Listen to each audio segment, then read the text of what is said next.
I had to throw it in there for our losing Jeff fans here. But what's going on? Oh, I got to change the format. But anyway, what's going on, everybody? Welcome back to another episode of the Boys of the Big Apple podcast on another Monday night here. Obviously, last week we didn't do it due to the Buffalo Bills and New York Jets game, but we're back. We'll be back next week, and then the following week we'll be doing the New York Giants versus the Seattle Seahawks. But we got a lot to break down here, especially if you're a Jet fan. I know these two will definitely get into it, and we'll also have a warm-up exercise, but mostly football as to be expected. I know John, depending on if we have time, will definitely touch on the David Stearns hire for the New York Mets as he is wearing a shirt. John, if you want to showcase for the crowd. Buck is proud. You can get that on the shop. That's right. Get your shirts, people. Get your gear. Get your gear, man. Get your gear. Stop slacking, or else you're going to go in the Book of Wonder. Yeah, you don't want to be in that book. It's like Chris Jericho's list. But anyway, Giants. Well, they were an emotional roller coaster yesterday, I should say. Kind of last night, but yesterday they were an emotional roller coaster, which we'll get into.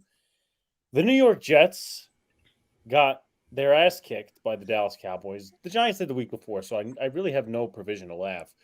But we'll talk about that again, and then rest of the NFL and picks, and we'll do it as we do it. But I have to send it. By the way, okay, Brian. Okay, Baker Mayfield. You know what? The only reason I'm going to say yes, Brian, is Baker Mayfield's my starting quarterback due to Aaron Rodgers getting injured on a certain team. But shout outs to Brian, shout outs to Jacob, Armin, Brad. Jacob, I want to say everyone better have their popcorn ready because John's face already has the discretion. Luca is already just like, so at least the Jets could score points on like the midgets. Yeah. No offense, Brad, but that doesn't say much, but go on. Yeah. If you have terrible teams, raise your hand. No. You misread it wrong. You said if you have horrible takes, raise your hand. Oh no! I'm sorry. No, I don't raise my hand. Put your hand back down. Yeah, let me put my. Yeah, but apparently. Sorry, yeah. I thought. Anyway, let me throw it over to John. Oh, and Armin says the ass was more than kicked. It was. I'm not. Oh my God, Armin. Armin's not wrong though. John, how was your weekend? Well, you know what? Before we get into the scrubs that played the Cowboys, we do have our picks here, and we got 2 Monday night games tonight. Got a bit of a treat, so you guys can, if you guys want to watch some football and hear us with our reaction stuff, you go ahead, go ahead.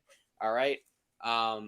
We got the Saints and Panthers playing in one game, and we got the Browns and Steelers, so 2 divisional games. We also, again, we got the Book of Wonder, which all our picks, and I won't say it's not finished yet, but we all did pretty good so far. I think Luca might be a game ahead of me and Alex as of now, but the games aren't done because for both games tonight, there is a different pick from somebody, so somebody is bound to be a little bit wrong tonight. And yesterday we had the fantasy football advice and betting advice. I have to say, I looked back on some of it. Fantasy, I didn't do so hot with my takes, but the betting, I was almost dead center on.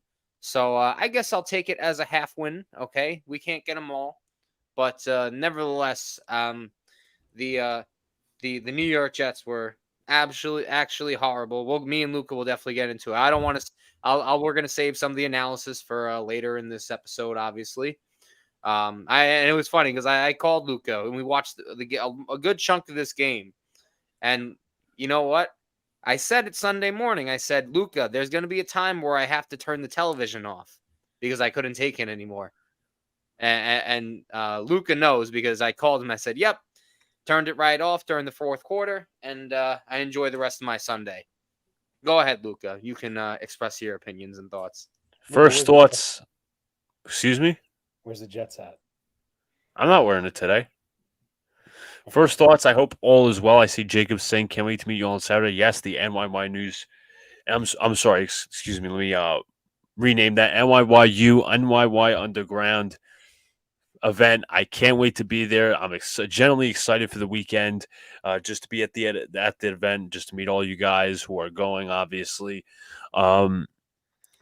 Yesterday was really disappointing. I didn't expect the Jets to win, but they completely came out flat, lifeless, outcoached, and there's so many other aspects that we'll obviously break into. But yesterday's game, and why I was so pissed off, was it reminded me of a lot of last year towards the end of the season, where the defense, first possession, comes out flat. The offense is do nothing because you have a pine cone at quarterback, as John would like to say, with Zach Wilson. We'll obviously break down into that, but it was not a good game yesterday. And for those saying, "Oh, it's a 1 week," but we had, I'll get into it later because I'm obviously frustrated. John is ready to blow. Yeah, I think he's ready to just kaboom. Feeble only follows feeble teams. Thank God the Cowboys saved my knockout pool. I think I did one of those like 2 years ago. Can't go one show without being called out for bad takes. Thanks, Jacob. Well, I mean, you're known as that guy, Brian. It's really surprised. Daniel Barry Sports says, "What's up? What's up, Daniel?" Touchdown Saturday. Steelers, my goodness. Brad says 2-0 for the Niners after we demolish the midgets. Will be 3-0. Yes, we will be calling that game. We will be calling that game on Thursday. And then what kind of pine cone? Well, I mean, it doesn't matter the pine cone. The symbolicness of a pine cone is nothing, and it just has to be expressed that it's like a tumbleweed. It's like useless.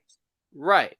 You know, it's useless. As the Steelers actually just took a 6-0 lead as Deshaun Watson throws a pick six to Alex Highsmith. So not a good start for the Browns. But in this. Let's get into our warm-up exercise as we do. So if you guys got any ideas, again, we'll look at the chat too. So how much of a – I'm trying to think. There's Franco Harris. There's Rashad Mendenhall. For in terms of Steelers, 1,000-yard season. Okay. Well, I know those two obviously did it. Even Le'Veon Bell, obvious. I don't think James Conner ever did it. No. I don't think so. I'll take a look. He might have. Najee Harris, I think, did it, but barely. But that would be an obvious guess. Mr. Conner did not do it. Mr. Conner did not do it. Cowboys, Seahawks, Broncos, Browns. These are a little tough. Not gonna lie, a little tough. Mm-hmm. I mean, Cowboys, you could go DeMarco Murray. Well, I mean, there'd be him, Emmitt Smith, Ezekiel Elliott. Who was before DeMarco Murray was the question. Yeah, there's also no way that McFadden. Maybe Fred Jones. Maybe Fred Jones did it. I'll take a look. I got one. Not for that specific category, but for the Steelers and Browns, the offensive lineman Zach Banner. He played for both? I'm pretty sure he was a Brown before he was a Steeler. He played for a season with them, and then I know he had like 3 or 4 seasons in Pittsburgh. All right, so we're gonna check John before we. John's correct. So let's take a look. See how the rarity score is. 0.1. Okay, so we start off with a bang. Which teams did Austin Seibert play with? Browns, obviously. I don't know if he played with the Cowboys. He might have been. I don't know. I'm not 100% sure. Damn. So he was with Cleveland. He wasn't with the Dallas Cowboys. Son of a. I mean, this would be Russell Wilson, but that's 100%. It would be right there. Damn. Should we try to guess Rashad Mendenhall? Yeah. Okay. I mean, the guys I'm thinking: Bell, Harris, Mendenhall. Who was the 2000s running back for them? Jerome Bettis. Okay. And then you got Franco Harris. Well, you mentioned Franco Harris already. Yeah, let's just go with Mendenhall and see what happens. He had to have done it. 6%. That's not terrible. Okay, that's not terrible. No, you know what? All right. So it's me and John on the board. Luke has yet to get on the board. As I said, I don't think it was Fred Jones. It was Felix Jones. Let's take a looky. Because he was with the Cowboys in like the late 2000s. No. Damn. I know Armin mentioned Marion Barber. But DeMarco Murray is like kind of like the rare guess. I know Zeke is an obvious. Tony Pollard, I guess, would be the obvious. Damn. So some questions for some stuff from the chat. Mari Cooper would be pretty obvious. Yeah, Marion Barber, Melvin Gordon. Yeah. So those are a couple of suggestions thrown out by the crowd. I'm still going to DeMarco Murray or Marion Barber. What, for Dallas? Yeah. I think Marion Barber. What do you think? I'm in with you. Let's go. Come on, let's throw it out there. We can't. Is it the Marion Barber the third? Yeah. Okay. Okay, so whoever said that, or technically it was Armand. No, don't look at me, John. Do not look at me. It was Armand. Or we pressed on the wrong Marion Barber. We all Super Bowl picks. So you're saying we could have just a second, man. You're saying we could have got screwed. Well, I mean, what do you mean in terms of screwed? Either way, it was wrong, so we're wrong already. All right. Well, that kind of sucks. Whoever takes the blame on that one, it's not me. Was Christian Michael ever a Dallas Cowboy, the running back? Christian Michael, that's a name. Remember him with the Seahawks? Yes, I do. Let's take a look into that one. He was with the Cowboys and the Seahawks. Let me just check that one. Oh, I'm going with that. It's a good guess. Yep. Okay, so we'll get that one on the board. Thank you, John. At 3%. So, all right, you're good, Armand. He takes accountability, unlike Robert Saleh. Armand, I'll take you as the head coach. You want to be head coach? I'll give you that position. Jacob says, when in doubt, blame Luka. Damn. Jacob, go for fire. Let's see what else we got here. 5 guesses left. Browns, yeah, that would be obvious. Damn. Trying to think of like maybe backup quarterbacks or something like that. Did the Paxton Lynch or Chad Kelly ever play for Seattle? I mean, Drew Lock's the obvious, but I was just asking about other quarterbacks. Wait, Brock Osweiler, Browns, Broncos. I think he played for the Browns. I'm not certain. All right. Before we get another one wrong, let's take a look. He did not. Fuck. What was the other one? You said Paxton Lynch or Chad Kelly? That could be for like Broncos Seahawks. Trying to think. I know one guy. I got one, but he was all right. Lyle Alzado. He was an All-Pro for the Browns and Broncos back in the 80s or 70s. I know he was a good defensive end, but I don't know how much. 4%. All right. I was kind of scared of that. All right, we got 4 more guesses. 4 more guesses. How rare do you think Philip Lindsay is at this point? Is he even or in the league CJ right Anderson? Because Anderson also rushed over 1,000 for Denver. CJ Anderson's a little forgotten, so maybe him. And he hasn't played with the Broncos. He had not played with the Broncos in years. 7%. I'm trying to think of I mean, obviously Terrell Davis, Clinton Portis are the obvious ones. McGahee did it. Trying to think who else did it in recent memory. No, Sean Moreno did it too. Remember him? Yeah. No, Sean Moreno. He was like early 2010s. Yeah. Who did you even put, Alex? I didn't even realize you put CJ Anderson. I got 7%. Okay. There's a Raph. And also we got some trash talk from Sneal, as to be expected. He's lucky that Aaron Rodgers wasn't playing. He damn well knows. He knows. But Sure, I I have to take responsibility and say Sunil was right. The Cowboys bested the Jets this time. Yep. Sure, I could take responsibility and make adjustments, unlike Salah. Thank you, Armand. Mm-hmm. Browns, Dallas, Antonio Bryant. You think we should go with that one? Yeah. It's 0.7%. It's pretty good. All right, two more guesses. We got to throw in there. It was up to Barbara in the chat. Watching these three things is like watching the Jets play, a cure for insomnia. Good one. Did Artie Burns ever play for Seattle? You know, I think he maybe. Yeah. Artie Burns. 7%, and then one more. How about Tony Dorsett for the Cowboys and 1,000 yards? Forgot about him. Tony Dorsett. 10%. So 138, which is probably our worst score in a while, but it is what it is. And thank you to the chat for helping us think, as usual.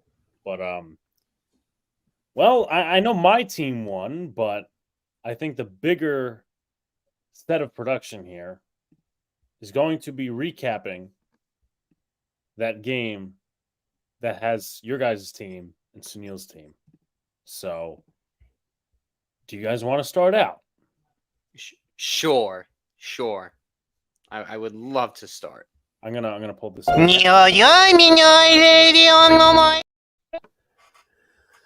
Lucas told me now. I'm not gonna leak who or what because I don't look at his bookmarks. But Luca told me he was gonna call some people out today and bookmark. Well, I kind of changed my tune on that because I'm not wasting time getting to fucking Twitter arguments because it's not my fault people are fucking delusional. So we'll leave that aside. I'm not in any mood to get into a fucking Twitter war. All right, so Luca very down tone there, but well, y'all want to. Oh yeah, well John's gonna get on the big screen when we get to him. Disgruntled says my condolences to all Jet fans. Guys, make sure to hit the like button on your way and subscribe to all the good stuff. Good luck, G ladies, trying to beat the Niners without Barkley on Thursday. Yeah, we'll be streaming, so you'll get to see my reaction live. The midget's only one because, yeah, no, I mean we'll get to the in-depth analysis. What's up, guys? Booyah says, could I interest you guys in Jimmy Garoppolo?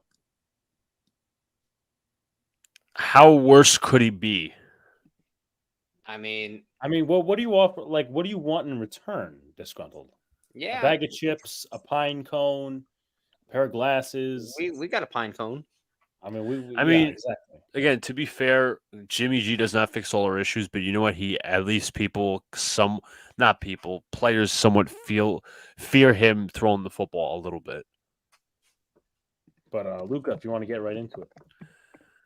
John, you care to offer your first thoughts and what you expected coming into this game? I know it's low expectations, but try to be as analytical as possible when it comes to just pure analysis. Well, sure. Well, I was told by some people in chat, some people in my personal life, they said after Aaron Rodgers went down, John, you're being way too hard, and you're not being too positive about Mr. Zach Wilson. And my reasoning was, do we remember what happened last year? So I came in with that same negative attitude because I was realistic with my expectations.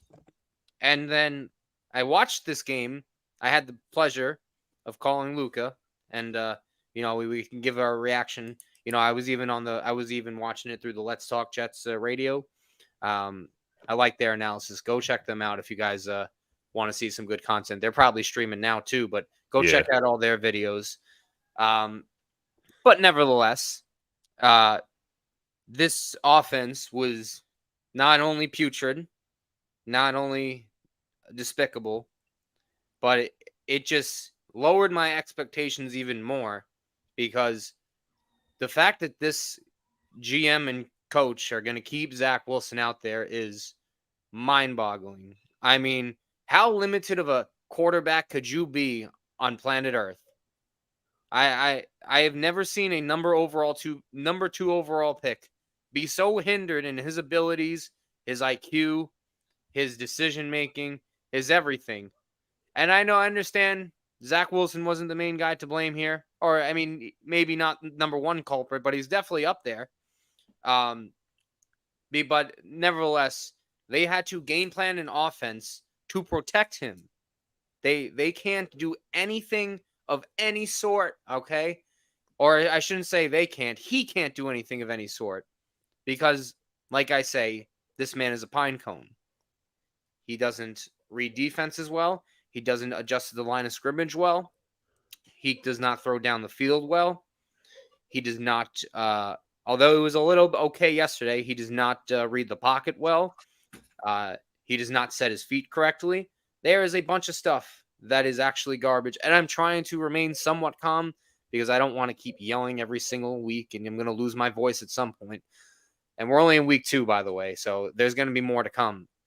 But Luka, I've never seen such a hindered quarterback in my life that is Zach Wilson because he can't do anything, man. I mean, I remember when I said, I realistically gave this team a 5% chance of even making the playoffs. Yeah. That went down. I'm at like a 0.1. I don't know where you are in that, but those are my first reaction. And we're going to get into some more, but it's just ridiculous. And I got a bunch of notes pulled out here, okay? First off, and this is what frustrates me because of all the Zach Wilson defenders. Did anyone realize that 65% of the passing yards he had were after the catch or after contact? Luka, how many passing yards did he have? Had to be. I'm gonna check for myself. Luka. Had to be like 150 something. But can I quickly interrupt to just give my first thoughts? Oh and yeah, sure. I didn't mean no to problem. Go ahead. I didn't mean to interject. First of all, the number is 170, by the way. But coming off of last week, 170 passing yards. Coming off of last week, you obviously had the highs and lows. The highs of the victory overtime versus Buffalo. And coming to win overtime, Xavier Gibson returned touchdown, all of that, right? And then you go to the lows that Aaron Rodgers is after the year with a torn Achilles. And now everybody looks to Zach Wilson and this and all that. And my confidence remains low. It was low before, and it's still low, obviously, now. But what I expected to come into this game, first of all, that the defense would hopefully try to set the tone if they got the ball. And let me tell you something right now. The defense got absolutely steamrolled in the first possession. Dak was in the pocket. He had lots of time. CeeDee Lamb running wide open. Jake Ferguson running wide open. The defense could not tackle. So I'm not even blaming, obviously I've yet to blame the offense, which they obviously deserve a major part. But the defense, we've seen this before, John, as I said in my intro. We've seen this before with Salah's defenses where they start off really slow. But this is one of those games where you could not afford to start off slow because of who you have at quarterback and all the offensive struggles, and especially new offense, all these different things. It reminded me so much of last season, this regularly towards the end of last season and some moments from the year prior where the defense started off slow and that set a bad tempo for the game. No, and you're right. And I also want to say real quick, I apologize again for interrupting, but the defensive performance to start, and even just throughout the entire game, falls on players, falls on coaches for running zone scheme for however long and being fucking stubborn, and the undisciplinedness of some of the penalties, not all the penalties, may I add, and just the poor tackling. It was so poor yesterday. It was so underwhelming defensively. Offensively, we'll obviously get to that in a bigger realm. But I mean, I'll let you go, John, because I know you wanted to finish your Zach Wilson segment. Unless you want me to go and talk my thoughts on Zach Wilson, because that's going to be a big chunk of what we're going to do. Go ahead. I'm very curious. I mean, I'm sure we have a lot of the similar points. I mean, we do. We were correct. No, my confidence was low as hell to start. Because of what we saw last season at the end of the day. Because what happened for the majority, up until from week 8 on, from the Patriot game on, John, what do defenses do against Zach Wilson and a quarterback who cannot They throw for stack more the than 9 box. yards? They stack the box. Stack the box. They take away your best thing on offense, your best game plan on offense. That's running the fucking football. Our offensive line couldn't block for shit, but people are further realizing, and I just want to credit somebody. John mentioned Talk Jets Radio earlier, and I got to credit Kevin Sirkin. Guys, obviously, you can follow him on Twitter and whatnot. He does a great job at Talk Jets Radio, him and Tyson Roush. He broke down, like, he's not an X's and O's guy. That's not an X's and O's show. But I will tell you this, in terms of, just analysis, he was right on every point he made in his morning video. He talked about, obviously, the trickle-down effect of the whole Aaron Rodgers injury. First of all, a team loses their leader. Obviously, it's not an excuse. But what Rodgers' ability to do at the line of scrimmage, not even just throwing the football, which we all know he could do that. He's a proven quarterback. He's one of the best quarterbacks of all time. I don't have to go into it. The game plan, the defensive game plan against Aaron Rodgers and the defensive game plan against Zach Wilson are entirely different. Please also add in that Zach Wilson, in my opinion, I think this is true. I don't know if it's true, but I'm going on assumption. I doubt he can call protection. I doubt he can read a defense. I think we can prove that he doesn't know how to read a defense. No, he can't. I don't think he can audible. When he sees something, I don't think he can audible either. Rodgers has that power over Nathaniel Hackett, but Zach Wilson obviously doesn't. And he's obviously still trying to grasp the playbook, in my opinion. He cannot read a defense. He cannot throw for more than 19 yards. His footwork is inconsistent. His deep ball is inconsistent. You add all of those tools around Zach Wilson, and I shouldn't say tools, I should say disadvantages. You're coming into the game immediately behind the 8 ball. 110%. Your defense and the players around you are not magically just going to say, I'm confident in this guy because it's just blind faith. No, you have to have a reason to be confident in your quarterback. And Zach and teammates, I doubt, even though they're trying to play PR and damage control and all that, I doubt they actually have confidence in him. No, they don't. No, you're absolutely right. Like, Garrett Wilson was obviously frustrated. Last year people called him out on it, which was ridiculous. Hold up, and this was reported right after the game. They had to have reporters report that Garrett Wilson, and I think it was like Conklin or some of the other receivers and tight ends, like, comforting him. Like, obviously duh. Like, that, of course they're gonna try and comfort him. He was terrible. And don't spare me this, he didn't look awful for 3 quarters, and great. I shouldn't expect that out of a quarterback. You can keep going. Right. And you shouldn't expect that, as I don't know what's that was just a highlight, excuse me. But I don't know what is, the defense of Zach Wilson, because I don't want to say it was all his fault. But, when it got to like, hey, now we got to throw the football, you see how bad he was in that fourth quarter? I mean, I turned the game off just for a little bit. Then I rewatched it, and I'm like, some of the throws he made were just egregious to make. I mean, you can't make some of those throws. I mean, if the Jets ever fall behind again and they're in a position where they have to throw, you can turn off the game early because they're not coming back. You knew it. You knew they weren't coming back. And Luca, you mentioned some of the other offensive things. I don't know. I was actually going to get into more of my point, which you were just leaving off on when it came to people celebrating for some reason that Zach Wilson wasn't the major problem.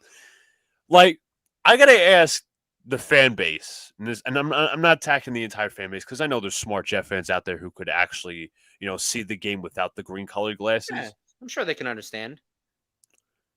How low is the bar for a quarterback play that we've seen? How low is the damn bar?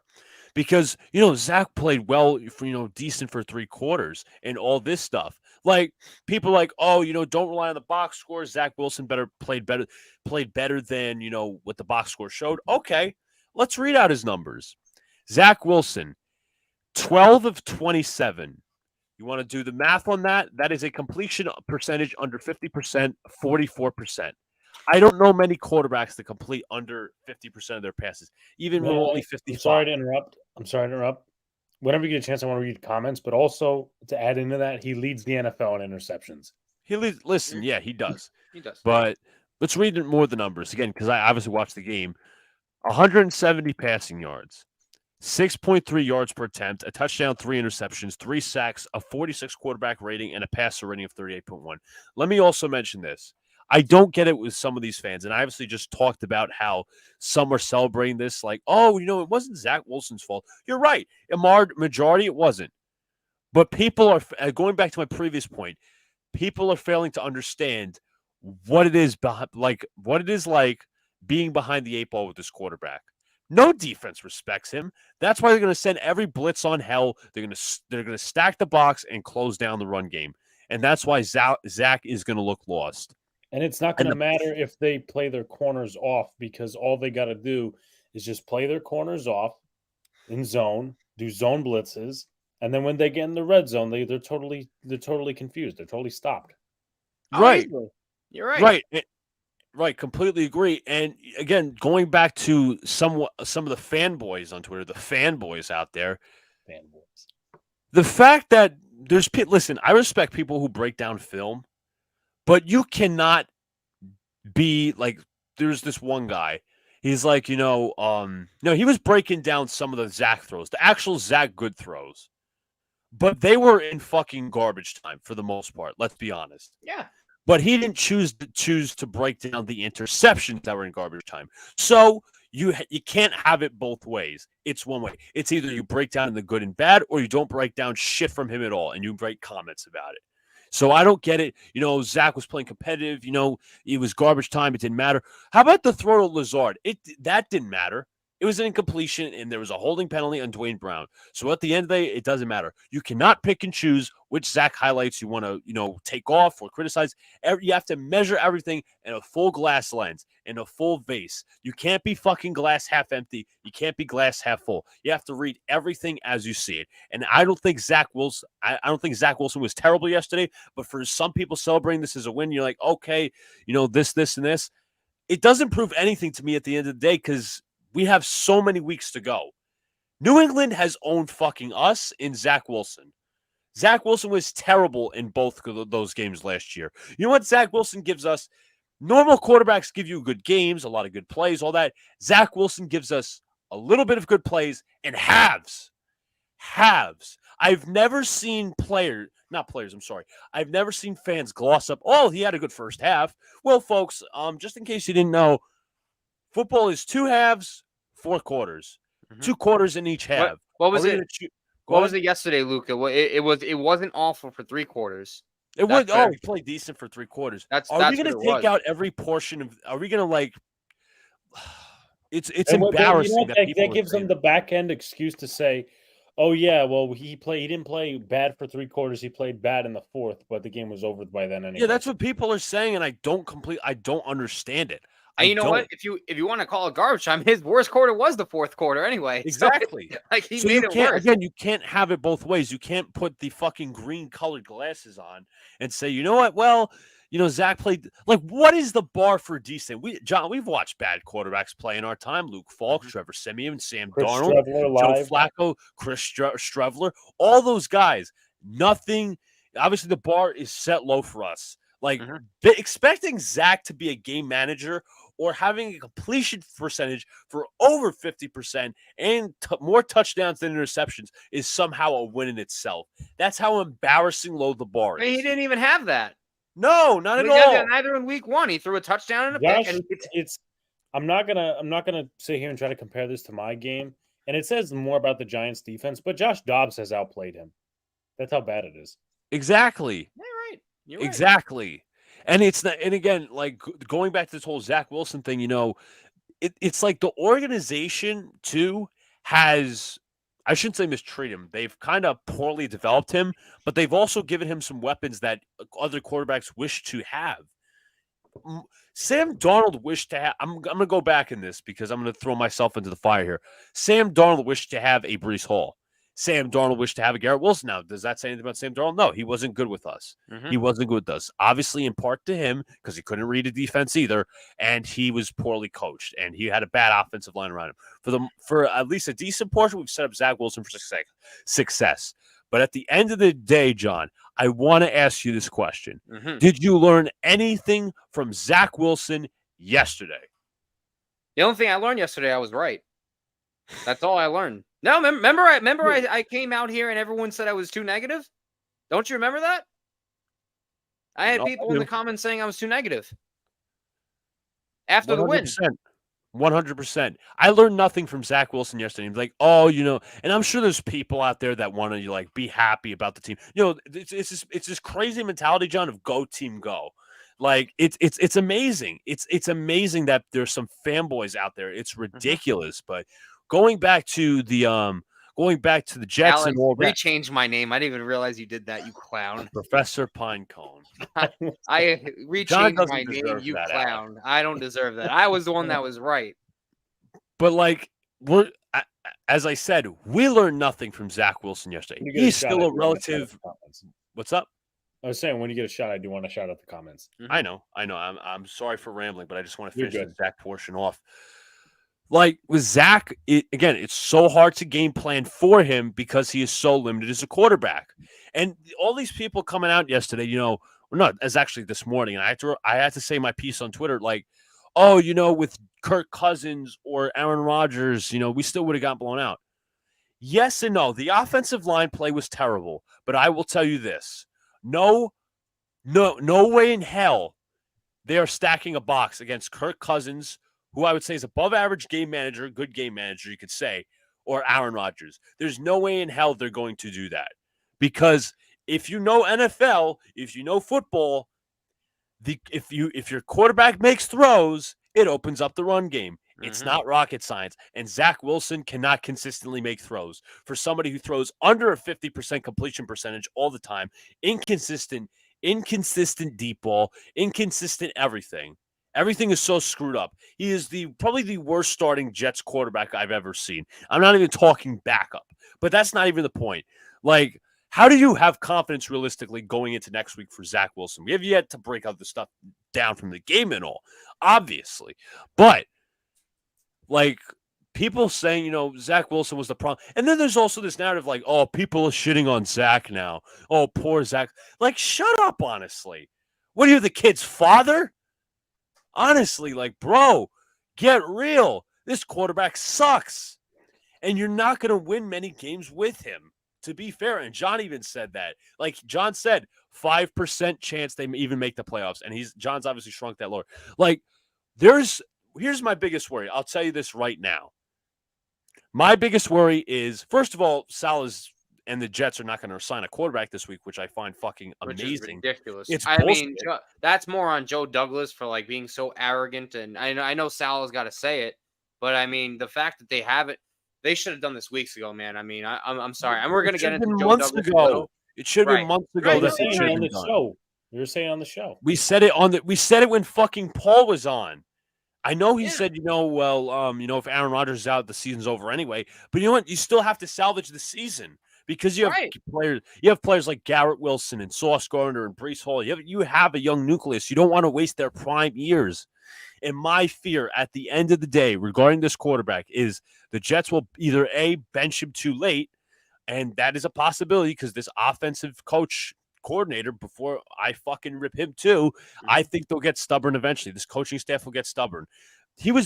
Zach Wilson was benched twice. And I don't think they want to see him bench for a third time because you know what's going to happen if he's benched for a third time? He's fucking done. He's going to be done. He should be done. He should be done. John, I couldn't agree with you more. And again, it goes back to the point. They should have had a reset year. Before we go into this discussion more, I'll let Alex get into the comments.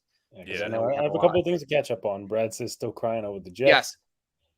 This is a NASA t-shirt, so it's not PJ's. Not yet. But look. We got the Buck is Proud shirt today. So yes, we do. Shout outs to Jose Rodriguez's friend Scrub Zero. What's up, Scrub Zero? Hope all is well, bro. I know he's a Giants fan like myself. Vanilla Vic looked good for the Giants. Yeah, in the second half he did. Dak has yet to throw a pick in 2023. All right, you know what? And I'll say Sauce it about this. Sauce should have had that pick, and we'll get into Sauce a little bit. Let's stop praising Dak. Stop. He led the league in interceptions last year. Sunil, get real, man. Seriously. Well, I mean, to kind of like back up John's point, they've played two shitty teams. I'll say my team's shit. They need to prove me otherwise. Let's be real fans. Come on. I know we all disagree that Zach was. I know we all agree that Zach. No, they're disgruntled. I'm not giving him credit. Like, you know what? Last year he had some really bad answers in his press game conference. I'll never forget after that Pats game. I mean, you know what? He wants to mature. Fine. Yeah, blame yourself. But I'm not setting the bar that low. No, I'm not setting the bar that low. These NFL interceptions, but Jets were shitting on Dak. Did you hear his comment? He did lead the league in interceptions. What are you talking about, Sunil? Are you blind? Like, did you forget? Amnesia? Wampag says Belichick gets in young QB's heads past D plays. If the defense and O-line play like this next Sunday, Judon is going to feast on Zach. Oh, fuck. I'm worried about him. Judon. He's going to.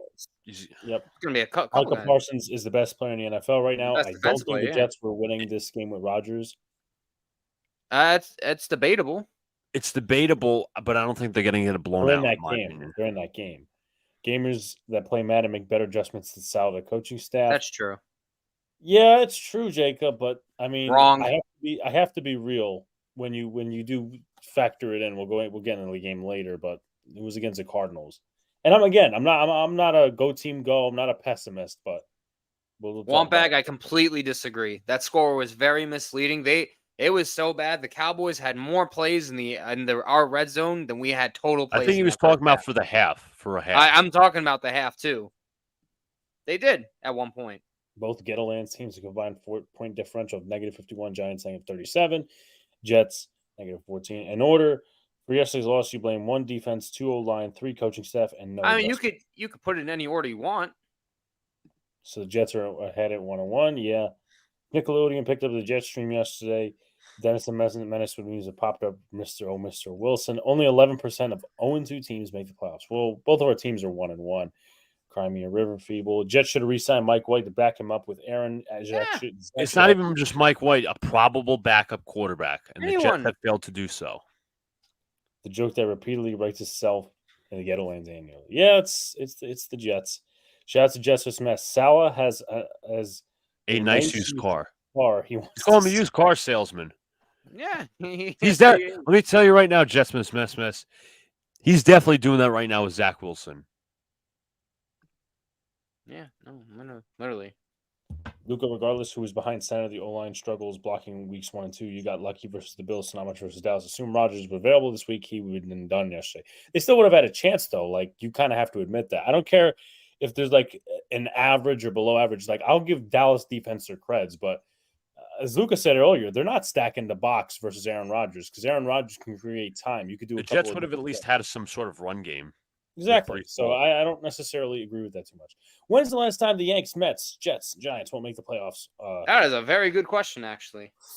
All right. I'm gonna try to think this out, and I don't want to overgo. Got it. 2013, I think. It could be 2014, obviously.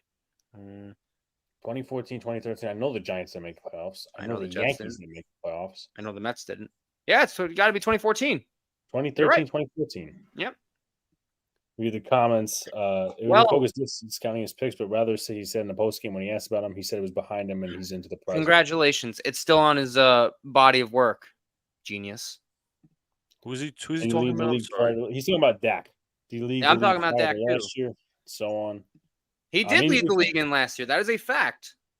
Well, he said prior to last year. I never said prior to last year, so I don't know what you're talking about then. I said last year, Dak led the league in picks. I feel happy that the offense shouts to Max, by the way. Guys, if you haven't already, please hit the like button, subscribe to all the good stuff. I feel happy that the offense is finally clicking, but I feel like we might get blown up by the Niners on Thursday. Yeah, I don't really see us getting much of a chance, but go team, go. If the Jets aren't incinerating their phone lines looking for a quarterback, this staff might get the axe. Oh, good. Fuck yeah. Good. Fuck yeah, disgruntled. I agree with you. That's what they should do. And because go ahead, John. I'm sorry. And you know what? It not only falls on this doormat, Robert Saleh, who is we'll get into his presser in a little bit, Luca, a little later on after we break down this game, which was horrible. but Jets mess. You're absolutely correct You on are that. absolutely right. But Absolutely right. Joe Douglas should be condemned because not only has he failed, like I said this week, he's failed to get a quarterback for this team. He has failed. He gets an F. You know how you give the little grades in school? Well, professor gives you. What about a Z? No, he doesn't get a Z. Just you got to write down it, John. You got to write down the letter F and then circle it. That's how they would do it on some of the exams. I'm gonna get nice F right there. F because of that, and also this is what he's done with the offensive line. Nothing because. And your first round pick was inactive yesterday.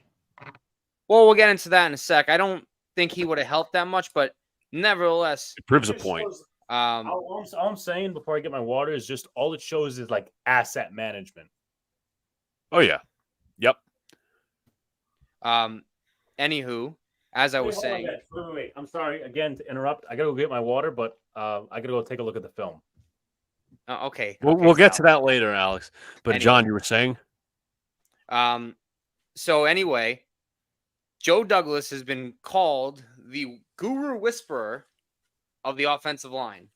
Now, Luca, I don't know if you noticed, but I got the offensive line stats written down. How about we just go into the offense? How about we go into the rest of the offense collectively, starting with the offensive line? Right, yeah. And, this is how we transition a little bit away from Zach, who pretty much ran for his life yesterday. Not to say Zach was good, as we just mentioned. But nevertheless, let's just look at their pass rush win rate and ranks. Pass block win rate. This is pretty much how they did compared to everyone else, and this is just for yesterday, right? Out of every other available person. So we'll go from left to right. Mekhi Becton, 75%. Out of 54 tackles, he was 47th on the sorry, he was on the right side. I have it how Luke. Is that like the pass blocking efficiency? Pass block win rate. Win rate. Okay. So he was on the right tackle spot. Left tackle, Dwayne Brown, 54%. Out of 54 tackles, he was 54th. He was the worst tackle in the league yesterday. The worst. At left guard, Laken Tomlinson, 84%. He was 45th out of 46 guards. Actually, I think it was 56. 56. Sorry, could be wrong. Sorry. No, 56. You're correct. Sorry. Still not good. No, not at all. Vera Tucker at an 88%. He was 36 of 56. I mean, that's better compared to the group, but that's not really saying much. And our wonderful center, Connor McGovern, 79%. Guess where he ranked out of 27? Alex, you want to take a guess? 25th? No, he was 27th. He was the worst too. So we had the worst left tackle yesterday, and we had the worst center.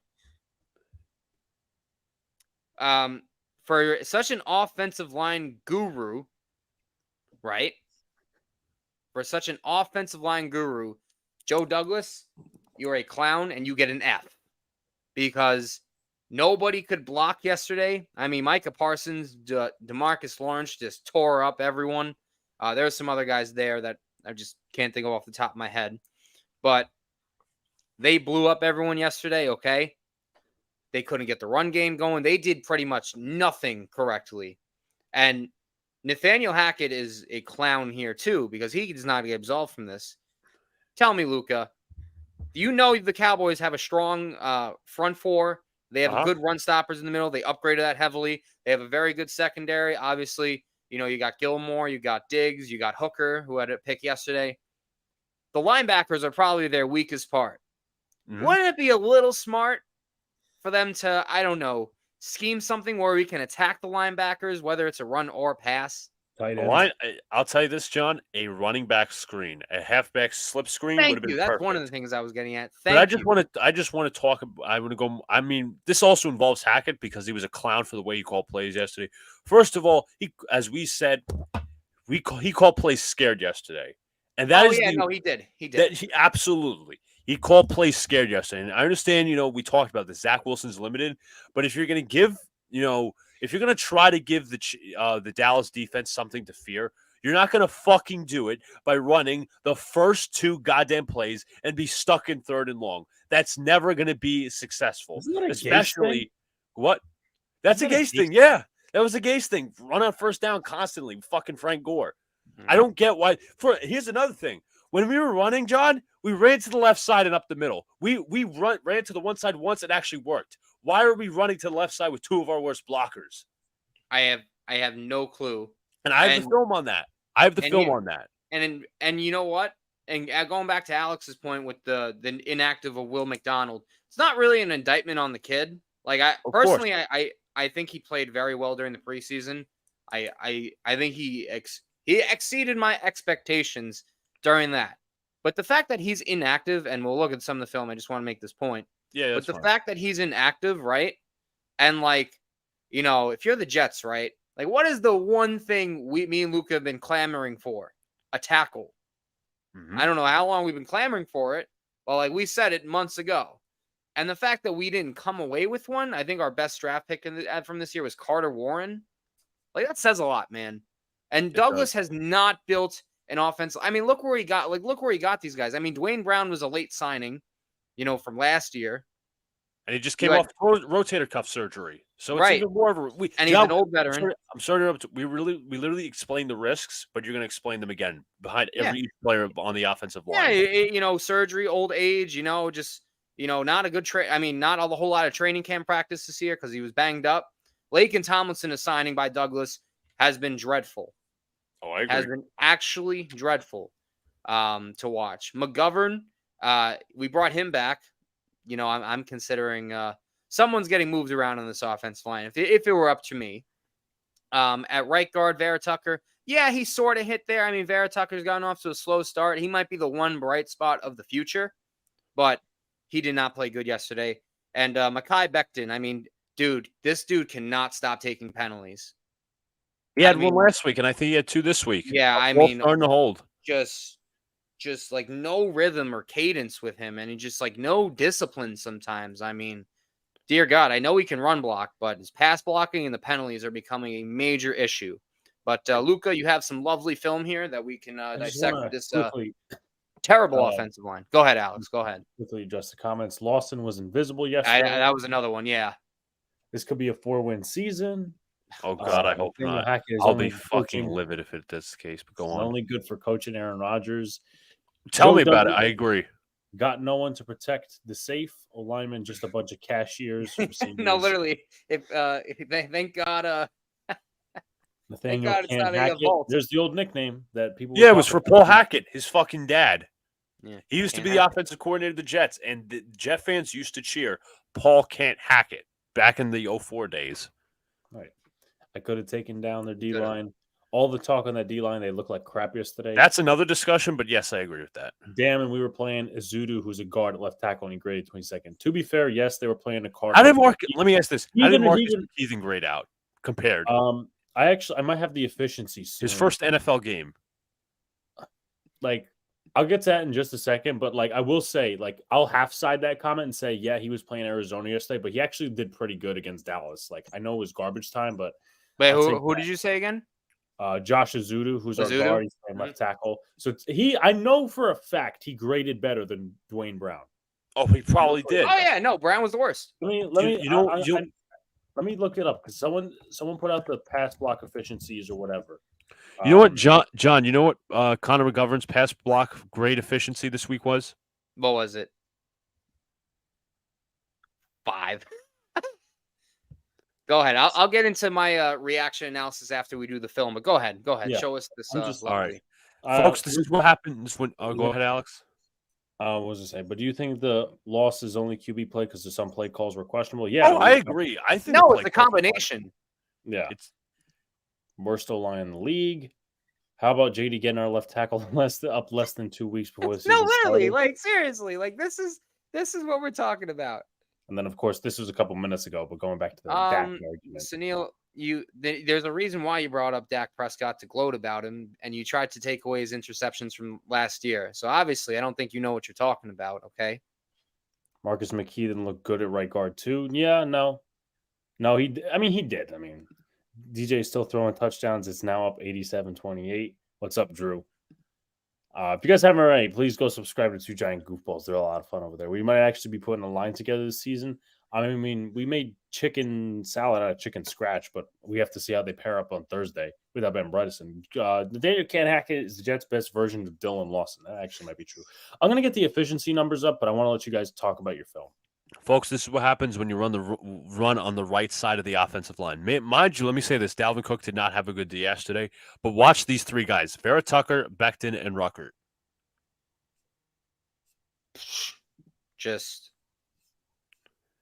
And that's the only time, let me say, that I can recall we ran it behind the right side. 10, again, I mean, I know there's 10 players, but there's 10 in the box. 1, 2, 3, 4, 5, 6, 7, 8, 9. Well, let me count. 2, 3, 4, 5, 6, 7, 8, 9. That's what we talk about, folks. 9 in the box when you have this guy as quarterback. Mm-hmm. Literally. Again, 2 tight ends set to the left. We actually 3 tight ends set, 2 on the left, 1 on the right. And have the efficiency numbers whenever you get a chance. Okay. Let me say it's a goddamn shame that this guy Ruckert only played 5 snaps because he's such a powerful blocker and he's better than this bozo number 87. Watch. By the way, I'm sorry. I'll let you go. Ruckert just takes him out of the play completely. No holding, accurate blocking. Didn't he only get like 4 snaps? 5. Oh. Watch Becton. He's going to take out, I think it was, I want to say this it's not even, this is Dorrance Armstrong.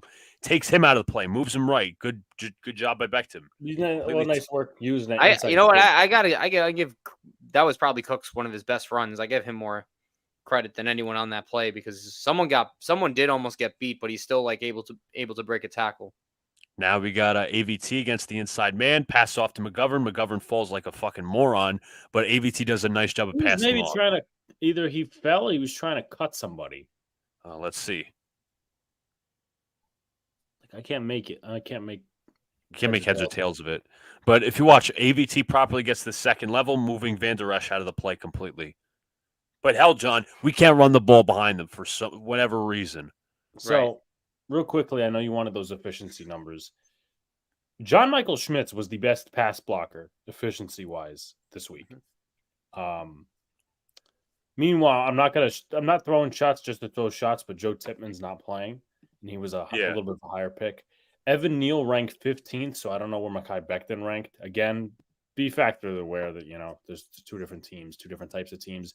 Glowinski 18th, Marcus McKeithen 27th, Joshua Zudu 21st, and I think I went through it. Mark Glowinski 18th. I think I said that already, but mostly better than the Jets. And I will say, I don't know how AVT ranked or Tomlinson, but Marcus McKeithen started his first NFL game yesterday. So Yep. And what was I going to say? Now people are I was for the signing of Tomlinson completely when it happened, but it's becoming more apparent that Laken Tomlinson made his money being next to one of the best left tackles, possibly arguably the best left tackle in the league, and possibly one of the best in recent memory. It happened twice. He had Trent Williams and he had Taylor Decker before that. He sucked with Decker though. I know you made a good point, but I'm just he was bad in Detroit, and somehow he's stolen money from us. And he's and again, I know you guys will probably get more into this, but Mark Lewinsky was literally benched about maybe, I don't know, an hour or 2 before the game. And it's not like his contract's you could get out of it after this year. That's probably what they will do. But then I know Luca was talking to me yesterday. He goes, Laken Tomlinson, he's been playing like garbage, but they won't bench him. Oh, I don't think they will. I got a question. What does it take to get benched by a player on this team? Benched by a coach on this team. I agree. I meant when does a player when do we actually see that by Salah? Other than Denzel Mims, I really don't see players getting benched. Fucking Greg Van Roten 2 years ago. Greg Van Roten 2 years ago. How you have John? You have viable options on how to make your offensive line better. And I'm going to hear the excuses. Oh, it's the first couple of weeks. This. They need to gel.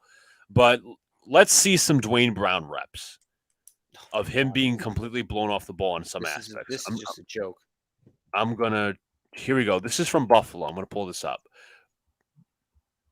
All right, here we go. Bookmarks. This is last week, by the way. Last week. And this is, I don't know who this is against. I think this is Shaq Lawson, who's a former Jet. He's more of a edge setter, but we'll see.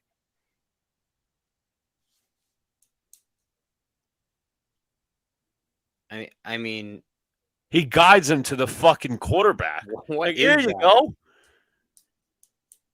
Like, what is he doing, man? Like,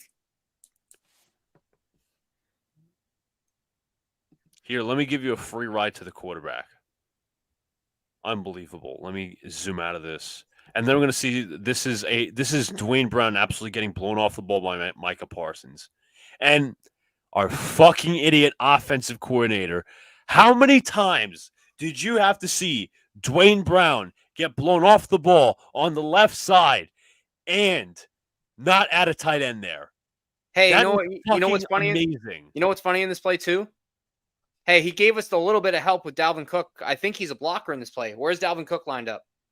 Right side. Where's Micah Parsons? Left side. Of course. Watch this. He's going to go out as receiver, and he's going to get fucking plucked. Yeah, he should have been a blocker there, but... Watch slowly. Whoop. Inside move. There's God. another play after this, but I just going to show this real quick. Takes a snap, blown off the ball. And what is the footwork by Brown here? Look closely. It's a joke. He's so slow. It's a joke. It is a joke. We'll see. I know. I know he used to be a good O lineman, but he's just not it anymore, man. He's cooked. There you go. So slow. And watch this next play. We'll measure how many in the box. 1, 2. I don't know if this is technically the box, but 1, 2, 3, 4, 5, 6. Looks like they're going to blitz, but we'll see. Brown. It was partially on AVT for not picking up the stunt, but it is Brown for not picking up Parsons.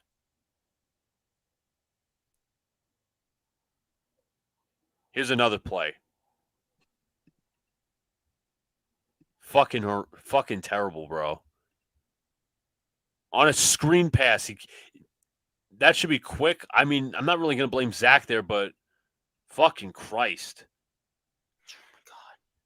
The fact that we can't even hold up enough to get screen passes out says a lot.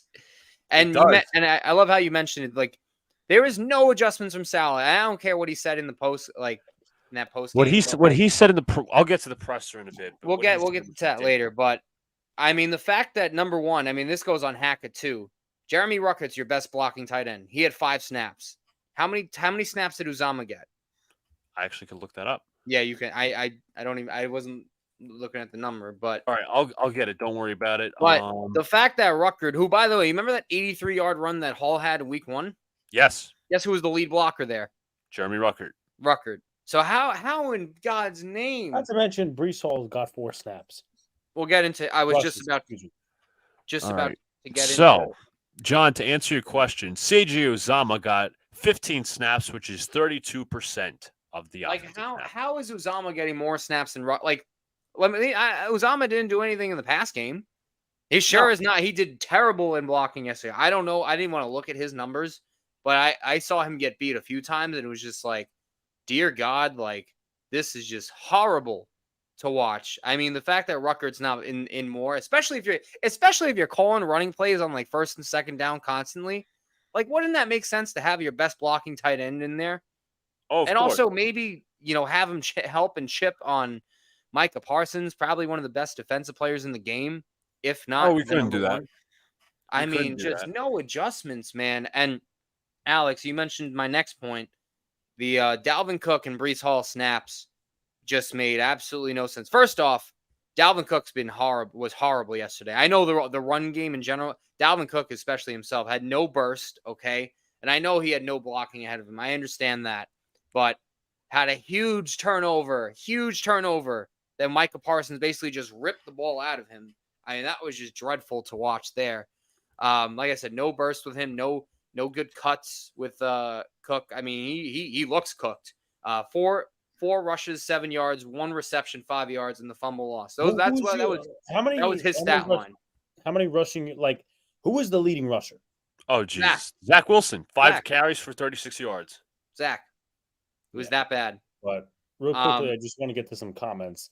Paul NYC, who's new, he says, "Yo, just sub to y'all." Well, Thank you, man. Thank Thank you. you. Appreciate it. We appreciate it. Having Brown block 1-on-1 on Parsons was a It was. brain dead decision. It Oh, was. 100%. We have not touched on the Giants yet. That will be after the New York Jets. Reminds me of Evan Neal versus the Cowboys. I'd say worse. Juden going to feast on Zach. Oh, I'm fucking. Yeah, I mean that's going to be There's going to be multiple guys that are going to get because shot. and I'm not saying you didn't need the offense to win this game, but like New England's offense is not good. Like you guys can defensively easily shut them down, but it's going to be a 15-10 like New England win. I'm just going to say it right now. Why didn't our D-line do this to Dak? They were supposed to dominate. That's a very good point. I mean, we'll get to them in a sec, but yeah, Jets need to play the Cardinals next week. I feel bad for them. Well, they need to, but they get Dallas instead, meaning the Cardinals. So, cement shoes. Sal is a defensive coordinator. He's not a head coach. And if he knows we'll get to his defense. I apologize, but go on. Dwayne Brown needs to retire. His best days are behind him. Yeah, who realistically thought it was a good idea to have a 37-year-old blocking for a 37-year-old? I mean, come on. Who's Dwayne? He used to play. I mean, if you go in the past, he used to play for Seattle, and he's 37 years old. That was and then Nick Chubb apparently was carted off the field. Wow, so that's not good. Shout outs to Classy Nasty. Scrub Zero says Jets trash dog. I mean, I don't think these guys would disagree, honestly. Saints Panthers 6-6 in the third. I don't know about that dog, but third string pass rushers were even getting past Evan Neal. Trust me, at least it was Parsons. So I guess he's trying to say that Evan Neal's stuff was worse. They looked good against the Eagles. Who looked good against the Eagles? My bad. Yeah, it's true. I mean, like, who realistically thought that was a good idea coming into the season? And we harped on it on this show. It's like, dude, if he was a depth guy, that's one thing. And you don't have an alternative. You have Billy Turner. Yeah, apparently there's a viral video right now, the Nick Chubb injury, which he had to get carted off the field tonight. So, well, it's safe to say that Kareem Hunt is probably going back to the Browns. What is up to MH and Almighty? What's up, guys? guys? By the way, before I get back to these guys, Almighty, I did pass by that Raising Cane's today. Though they're not open yet, but anyway. Oh wow, damn. I just want to like go back on the offensive line aspect. Like it's one thing if they it goes back to the whole McDonald thing, which again, would he have made a gigantic impact on defense? I doubt it. But it just goes back to the conversation we all had prior to April, prior to the draft. Get a tackle. 4 offensive tackles that are potentially available in the top 20. Darnell Wright, Peter Skoronski, Paris Johnson. Who else am I missing? Broderick Jones. I know Broderick Jones is not starting, but still, like, and my buddy TK mentioned this. He's like, why do we keep adding for positions of strength instead of the positions of weakness in the first round? It doesn't make any sense. That pick didn't make sense. I'll tell you right now, that pick didn't make any sense at the time, and I'm not playing revisionist history. Me and John flipped out at the pick because it's not the player, it's what position they decided to go. That's exactly what I flipped out.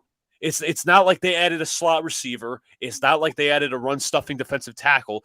Again, you could have traded up for an offensive lineman, and that's not revisionist history. That was a possibility because I said one fear I had was Pittsburgh going up and trading for an offensive tackle, and they did so with New England and got Broderick Jones. Yeah. Now, Jones is not starting guaranteed, but he would probably start it on this team, and he probably would have been better than fucking old Dwayne Brown. Right, and why is Joe Tippmann not starting? Oh, good question. Why is Joe Tippmann, our second-round pick, not starting for Connor McGovern? Or, you know what? Because we have to kind of figure this out. Well, you know what? I'll be nice enough to do it for Joe Douglas and Robert Saleh for them, you know? I mean, because, you know, since I'm such a nice guy and everything, and I'm not mean to anyone. But how about this? Why don't we put Elijah Vera Tucker from the right guard to the left tackle spot? Right? Mm-hmm. Then we can also move McGovern to the right guard spot, and we can insert Joe Tippmann. Whoa. Who would have thought? Start a second-round pick. Who played pretty good in preseason, by the way. Or you could do this. This is an alternative. You could have, again, this is not the best solution, but I would say I'm saying Johns is better, but this is also another one. Becton at left tackle, his original spot. Vera Tucker, his original spot at left guard. Center Tippmann, right guard McGovern, and then Mitchell at right tackle. But then that's not even good because Mitchell struggled in the preseason, and you have questions there. So you ultimately have that, and right now you have a disaster at offensive line. And I'm not confident that they're going to bench somebody this week because I know fucking Belichick is going to wreak havoc on this fucking quarterback because Wilson was bad the last 2 games against New England. We were there for one of them. We were there in attendance where he forced Zach, and there was even then Zach Wilson had some unforced errors, but this offensive line is really bound to struggle. And this offensive coaching staff needs to stop being so fucking stubborn and give the guys the reps they need. Here's another one. Where's McCole Hardman? Dude played, let's look at the number, 14 snaps, 30%. Why is he not getting more snaps? Can somebody explain to me why McCole Hardman is in the doghouse? Is he this great playmaker that he's like the greatest slot receiver of all time? No. Didn't Randall Cobb get more snaps than him? Yes. Cobb, 49% of the snaps. Mm-hmm. And to be fair, Cobb, his buddy Rodgers is not there. So it's like kind of useless to like give him most of the reps. Give it to Hardman. Give it to Gibson. Give the young guys some reps. They are trying to earn them. And I think they have earned them. See, guys like CJ Uzama have not earned them. Dalvin Cook, to be fair, has not earned most of his reps. Mm-hmm. To be fair. You're right. And I'm sorry to interrupt again. Offensive line, usage of players. Why are we running Dalvin Cook on 3rd and 1? I was just that's exactly what I was just about to say. Breece Hall had 4 carries yesterday, right? Yeah. You want to take a guess of not just like the down, but the yardage situation as well? First and second downs. No, but so yeah, you're correct. 1st and 2nd down, but no, I mean like literally each time it was either a 1st and 10 or a 2nd and 10. You're setting him up for failure. Yeah, you're setting him up for failure. Yeah, and you know what? He's our most. I understand you have to bring him back slowly, but here, like they played him more in week 1, yes, than week 2. Like, how does that make sense? And you know what, John? I'm not talking about the 4th quarter where we were down by like 30 or not 30, but 20. Yeah, I'm talking about the start of the game. Like, you need to establish with Breece Hall. He is your best offensive player, probably. I mean, it's either him or Garrett Wilson, but we know, at least Hall can, I mean, knock on wood, because I'm probably wrong. Zach can't mess up a handoff, right? Like, you, exactly. I mean, he might, but you heard his cadences, John. Right. Like it can't be that bad, but we just need someone to, to hide. Like, I mean, this is sadly our plan to hide Zach. Yeah. But like, I mean, why isn't Hall getting more touches? And you see him with the cryptic tweets, liking shit, and we had Sauce Gardner do it too, who, by the way, was not good in yesterday's game. No, he wasn't good enough. No. And they also wouldn't let him trail. No, that I'm gonna. We're gonna get into the defense. But let me just say this: I got a few more things on the offensive line. Give me 1 sec. I'll be right back. And then comments too. Go. All right, Alex, you get to comments actually right now. All right, the Jets are setting up someone for failure right now. Now you are going to tell me that Salah has a tattoo of Breece Hall. Well, I mean, the problem with Salah is he's all about cliches. Alex, we had it all the way. LOL, not really glad we won. Yeah, no, it feels just good to have a one in the win column. If you don't watch the Jets behind the scenes, Joe Douglas called someone with trading with New England for Broderick Jones. Well, he lost out on that one. I lost my fantasy team because Cook scored a -3. Yeah, I benched Cook this week. With 2 of the best running backs out for one potentially the whole season. I saw that shouts to Armand. He sent out the video to me. I think he's done for the year. Saquon out for maybe 2-3 weeks. Who you guys have lead the league in rushing? I mean, Christian McCaffrey's is a very good pick to bet on that.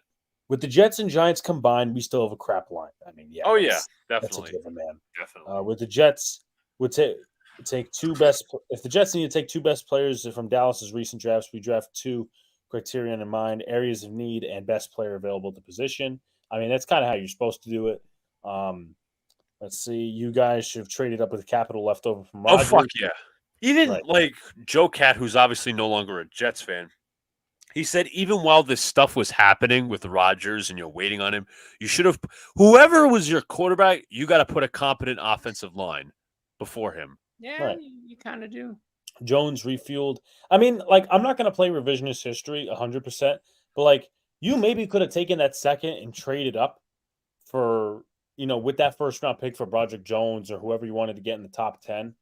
But you're not even playing Titman right now. It's just like my thing. Yeah. And like, I don't, again, like some players don't start on day one. I get that. But you pick Titman maybe 10, 11, 20 picks ahead of John Michael Schmitz. That's not an indictment on Tipman, but I It's just not. don't. It's just asset management. It is asset Jones management. refueled after half. 110%. Coke replacing Pepsi. Funny guy.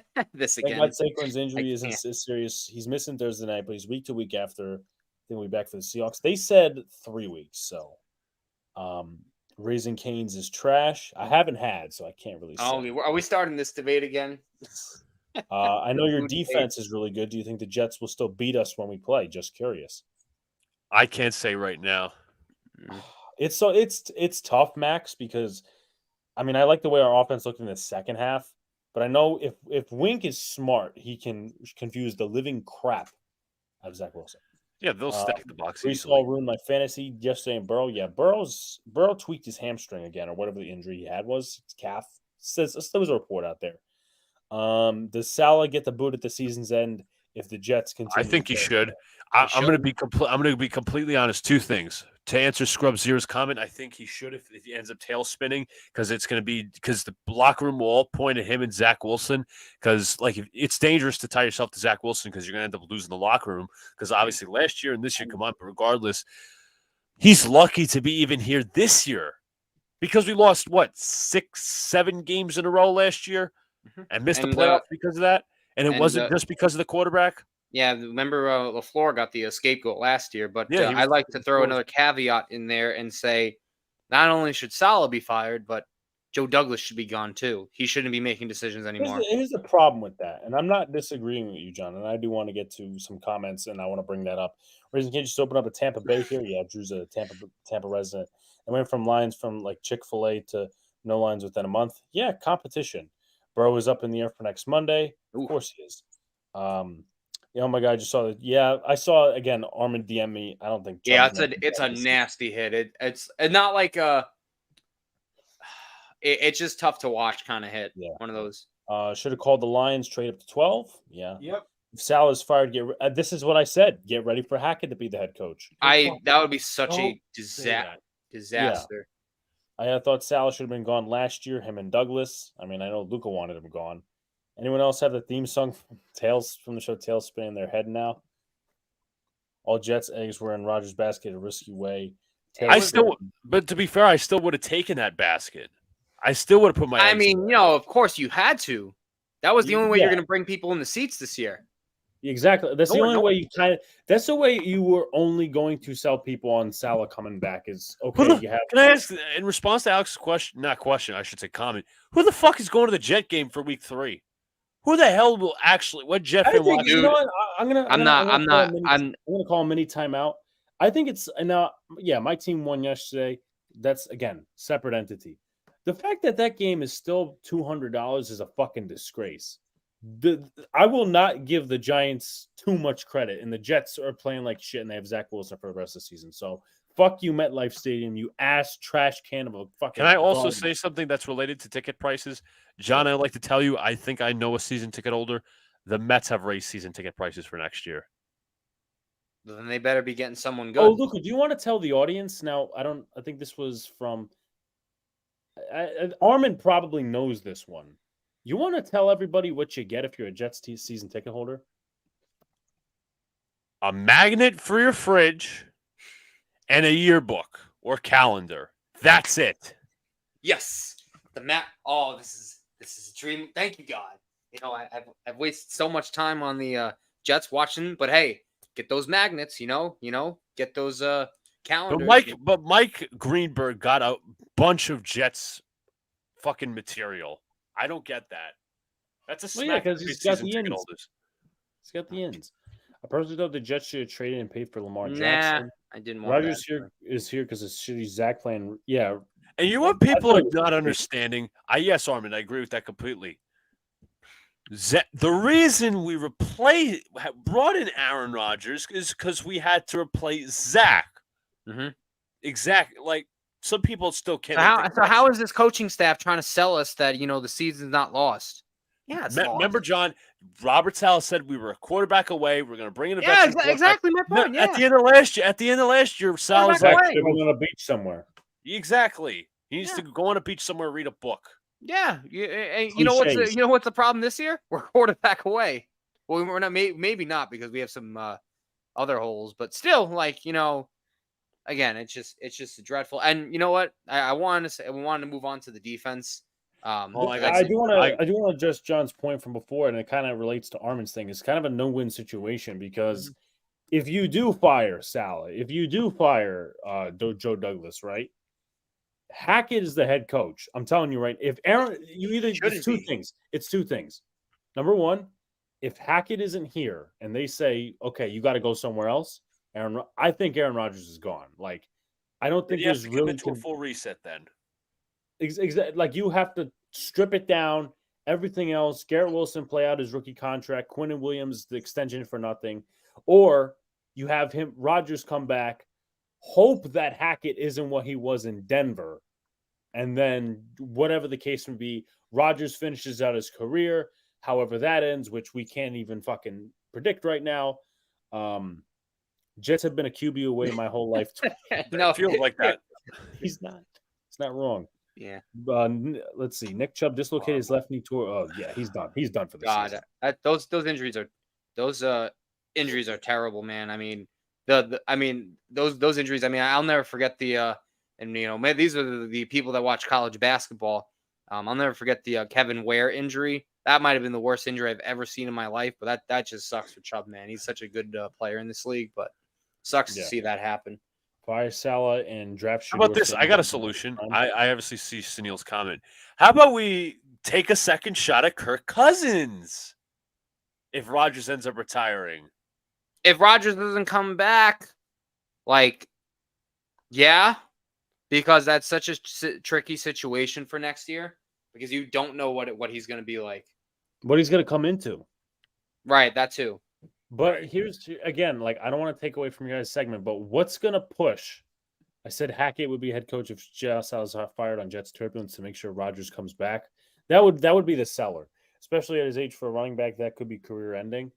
I mean, he's since 2018. So, again, he's one of the more consistent backs in the league. I don't think that's talked about enough. Mm-hmm. But, what was the shit I was going to go on before?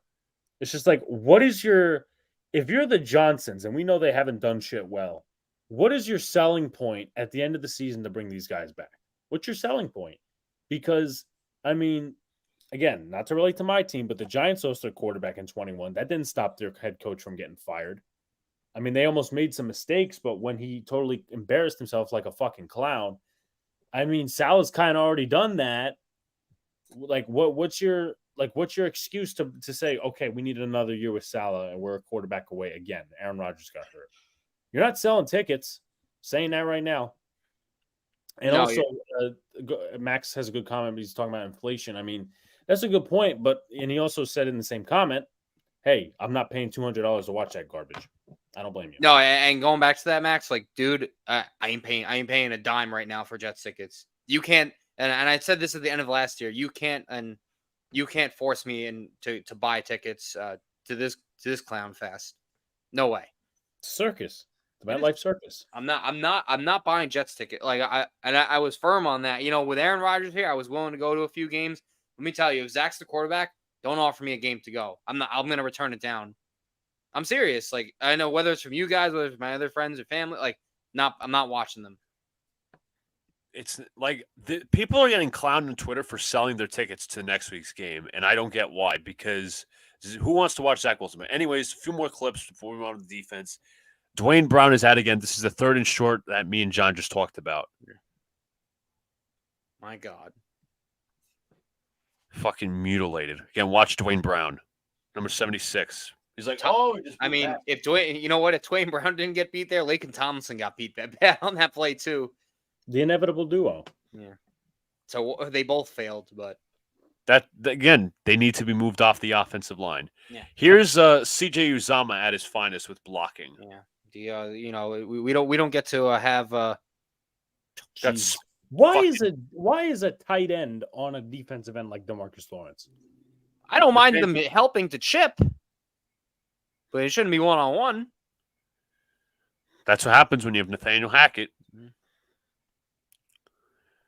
Mismatches all the time. Yeah, that was pretty. Get this you know what you do there? You know what you do there? And this is revisionist history again. You put Becton. You do an uneven line. You put Becton on the left side next to Dwayne Brown, and then you block. You can do that. You could. You could. All right. Let's see this. We're going to see Uzama lined up in the slot. Just more physical. He just gets out physical. We're out. That's embarrassing. I'm asking this question. Is Conklin the better run blocker? Uzama was advertised as better blocker, but I believe Ruckert is our best blocker. Yeah. Watch, just gets forced back and can't even do anything with it. God. You know what it is? Uzama's just a toy. He's just a toy. I also love the urgency. You know, you're running. Let's watch last one before we get to 10. defense. Yeah. It's horrible to play calling. Let's get to Uzama running a route real quick. Mm-hmm.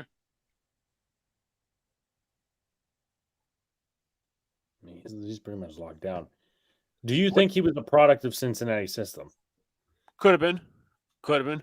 Because he's useless. He's absolutely useless. John, what is he? A pine Famous cone. word. He's a pine cone. So, John, I think we ought to get to the defense. Now, I'll let you start on this one. What were your main defensive takeaways? There was a lot to dive into. Well, I mean, the biggest noise came from Sauce Gardner, obviously, the cryptic tweet and whatnot. And you know what? I'll say this about Sauce. He was elite last year, but had a terrible start to this game. One of the biggest plays of the game, dropped a potential pick six.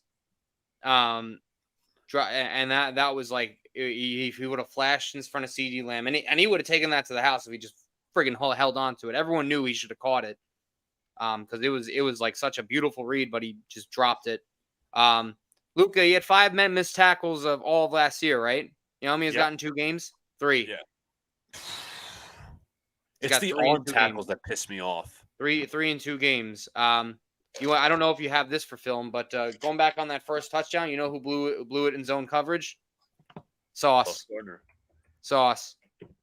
He was awful in this game. But here's what I don't understand. And this is on Salah and Ulbrich, right? You have such a good team that can play man coverage. You have 2 corners that can play man coverage. It even came out today saying that Sauce was excellent in man coverage again on CD. Although CD ate up the zone just like that, right?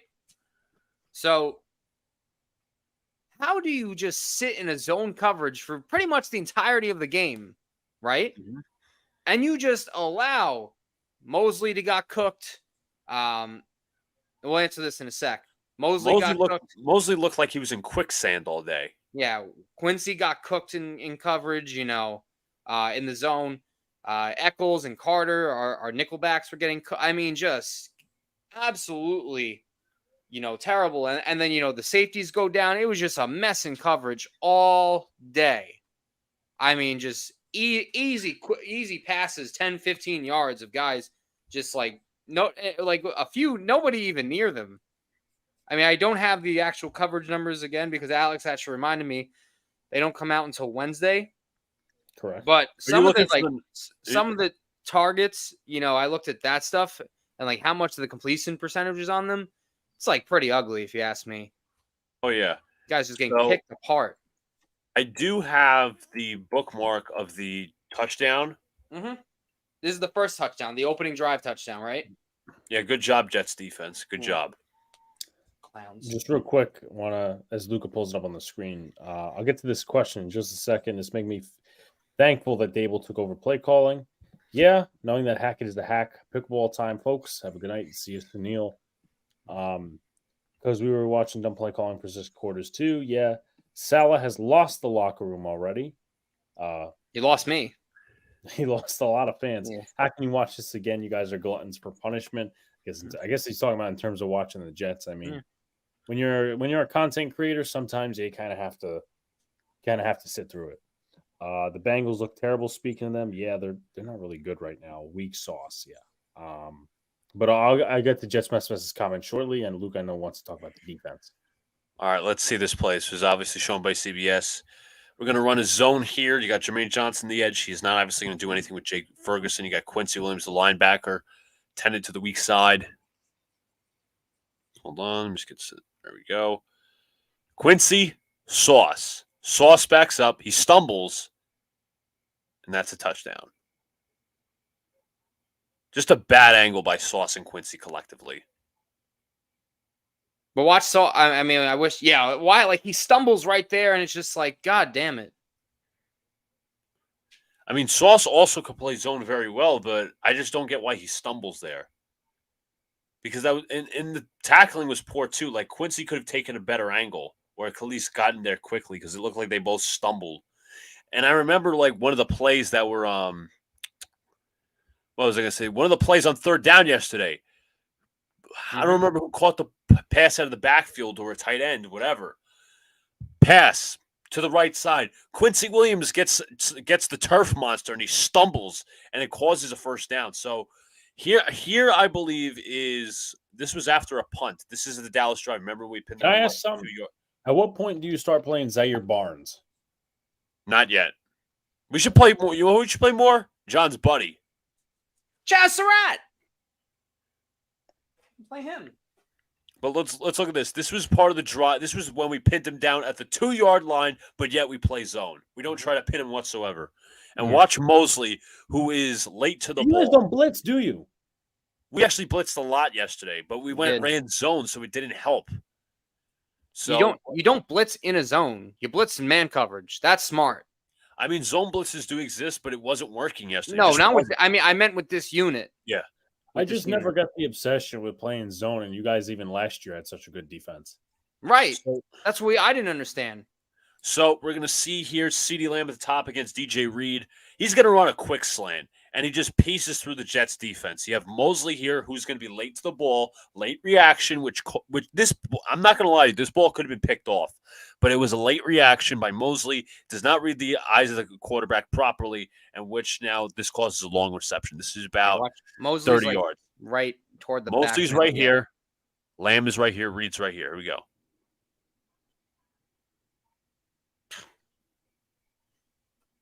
Terrible. Let's watch that again before we go to the next play. Again, quick slant. Sherwood has his man. Mosley late. I mean,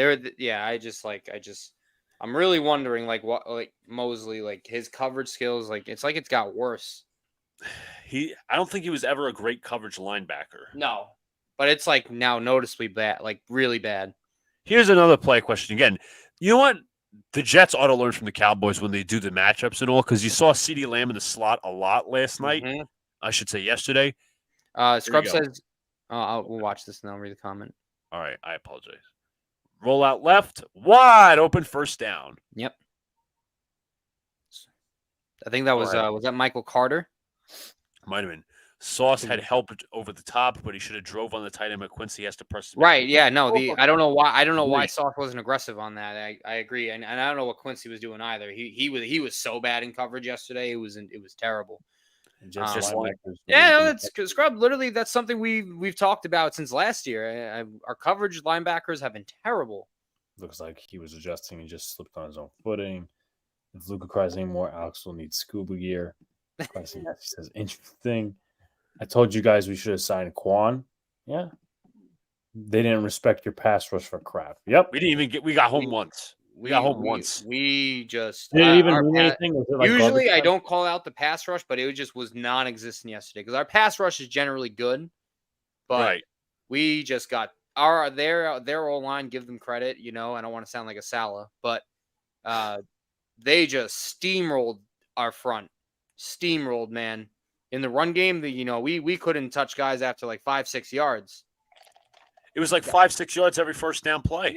Yeah. They would be in second and short in no time. So here again, I think this is a rub right. Alex, you can correct me if I'm wrong. Again, Lamb's going to be the one that's open, but I think this might be Gallup or Tolbert at the bottom.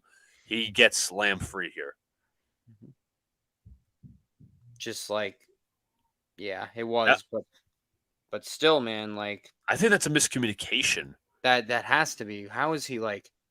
There's two guys like covering the deep route, but nobody in the flat. Reed takes Nobody. it. You know what? Hold on a second. That's not actually Michael Carter. That's Tony. Wait, no, hold on. Let me see. Because they're sending Carter for a blitz, and they're going to send Tony Adams. Let me just pull this up. About a sec. Here you go. Michael Carter. He's going to go in for the blitz here. He's on the tight end. And CeeDee Lamb's going to obviously go for that quick out route for the first down. DJ Reed takes his top guy, and Tony Adams is confused. Watch the safety. Yeah, I don't know what Tony Adams is doing. Did not have a good game yesterday. Not very assuring. The guy who Here's didn't another play play. at all in preseason. Played one game. That's it. Dak, play action, roll to the right. Oh, come on, Twitter. I apologize. Twitter's being a dick. This happens every time. I'll say it. Here we go. Play action, roll to the right. Finds his man. Sauce fails with the tackle. That was a I don't know why he tackled him from the backside there either. I don't know why he arm tackles either. That pisses me off to no end. And the angle is just so bad. So we can have Lamb in motion with Carter down bottom. Dak takes the snap. He looks right. Out to Pollard. Missed tackle there. Jesus. It's still second down. Who was it on that one? I believe it was Quincy. Quincy? I mean, just no business. And this reminded me of last year's defense at the end and 2 years ago defense. We couldn't tackle for shit. Yeah, it's just awful. And it wasn't even that good of a move from Pollard, to be fair. All right, so I think we're going to have the same play here, but from a better standpoint. Dak looks right, now looks left. Other side, yep, same play. That's an arm tackle. It's an arm tackle by Quincy Williams, and I completely don't get it. Mm-hmm. Yeah, I don't know what he was doing there, and then he just gets out of bounds. So bad. Next play, Dak looks deep down, and it's caught. And then this is the start. Okay. Yeah. So we talked about, the secondary and the linebackers terrible in coverage. No pass rush whatsoever. I mean, can someone explain to me what happened with Carl Lawson?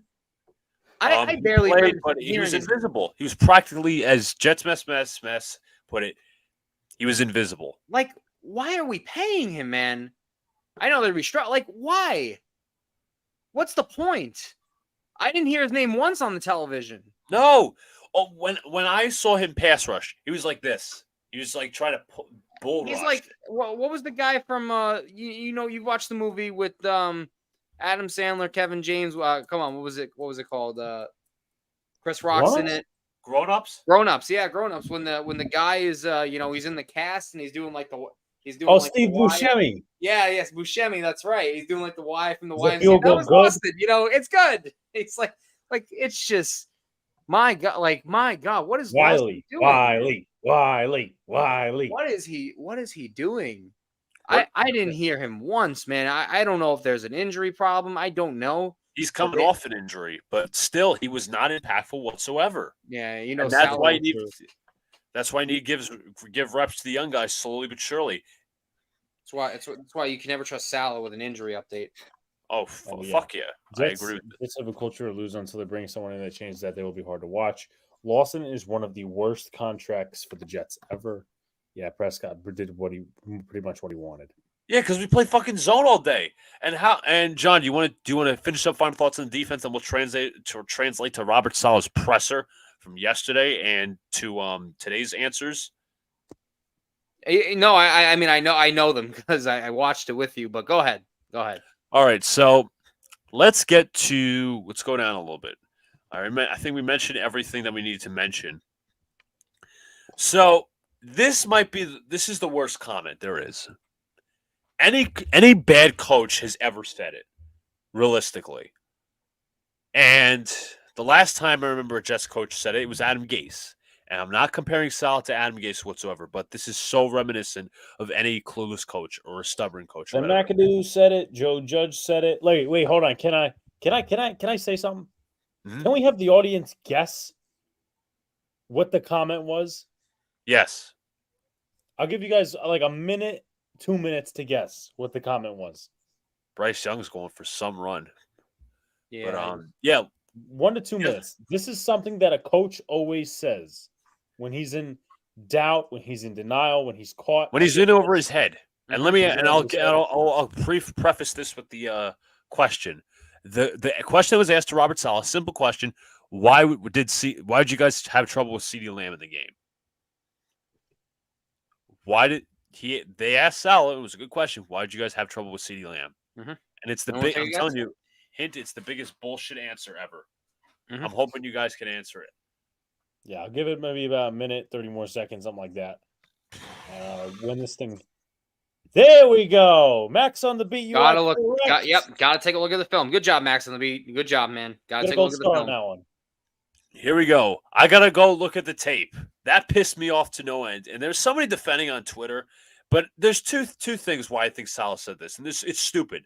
A, he's either clueless, or B, he is stubborn and did not want to admit that his zone scheme and his play calling guy, Jeff Ulbrich, the calls they made did not work, which was ridiculous. You're not holding yourself accountable whatsoever. And I'm telling you that I got to look at the film, pisses me off to no end. I don't care how you take it. It's a ridiculous comment.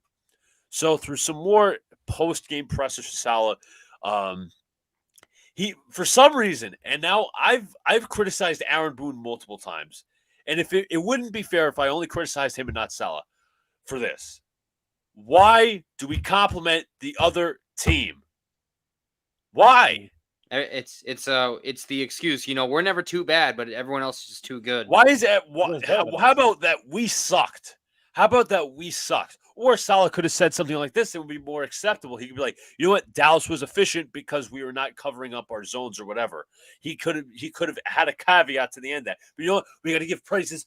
Dallas, you did good today. Dallas, good job, good work. All that shit. And I can't stand when a coach compliments the other team when you lost. Fuck that shit. Right. I hate that shit. That's a part of Saleh's soft mentality. Get on your fucking guys for once. And you know what? If it's so bad, if me and Luca are like literally calling out plays or, telling them what's going to happen or, seeing these in-game adjustments not being made, and Saleh can't see that, he needs to get out. If I can do a better job and Luca can do a better job of reacting to a game as it goes, that you basically just told the world, I don't know how to adjust.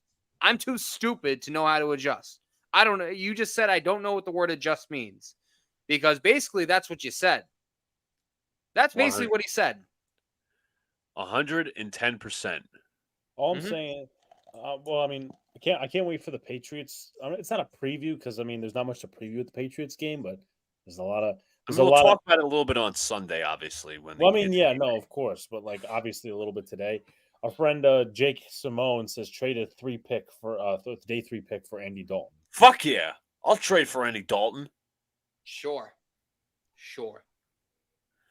And he also suggests we trade Dalvin Cook for a mid-round pick because now the Browns need him for obvious reasons. But anyways, let's get some more beautiful press answers.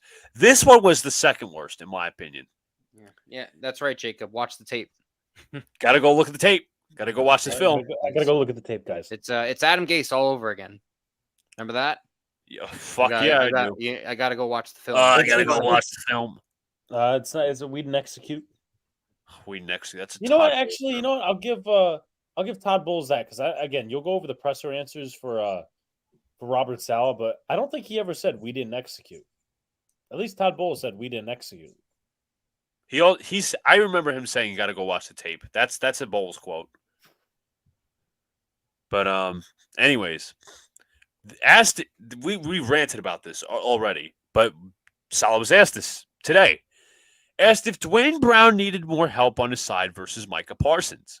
Saleh says this: it's hard because Parsons lines up in multiple spots. He said they did slide protection to Parsons on occasion, but Parsons is a dynamic player. I am not taking anything away from Micah Parsons, but to make excuses again, nobody's buying that, bro. Does Zach Wilson or Nathaniel Hackett know that you could just motion, let's just say they're going empty and they have Parsons on Brown's side. You could just motion Conklin or Uzama for the quick chip. You can motion receivers or tight ends. It's not that hard. It's been done in the NFL before. Why is everything so hard with this offense? Go to a max. I've never heard yes. It must be so hard to put our best tight end for blocking for more than 5 snaps. I forgot. It must be so hard to It's very difficult, John. It's so hard. It's so hard to game.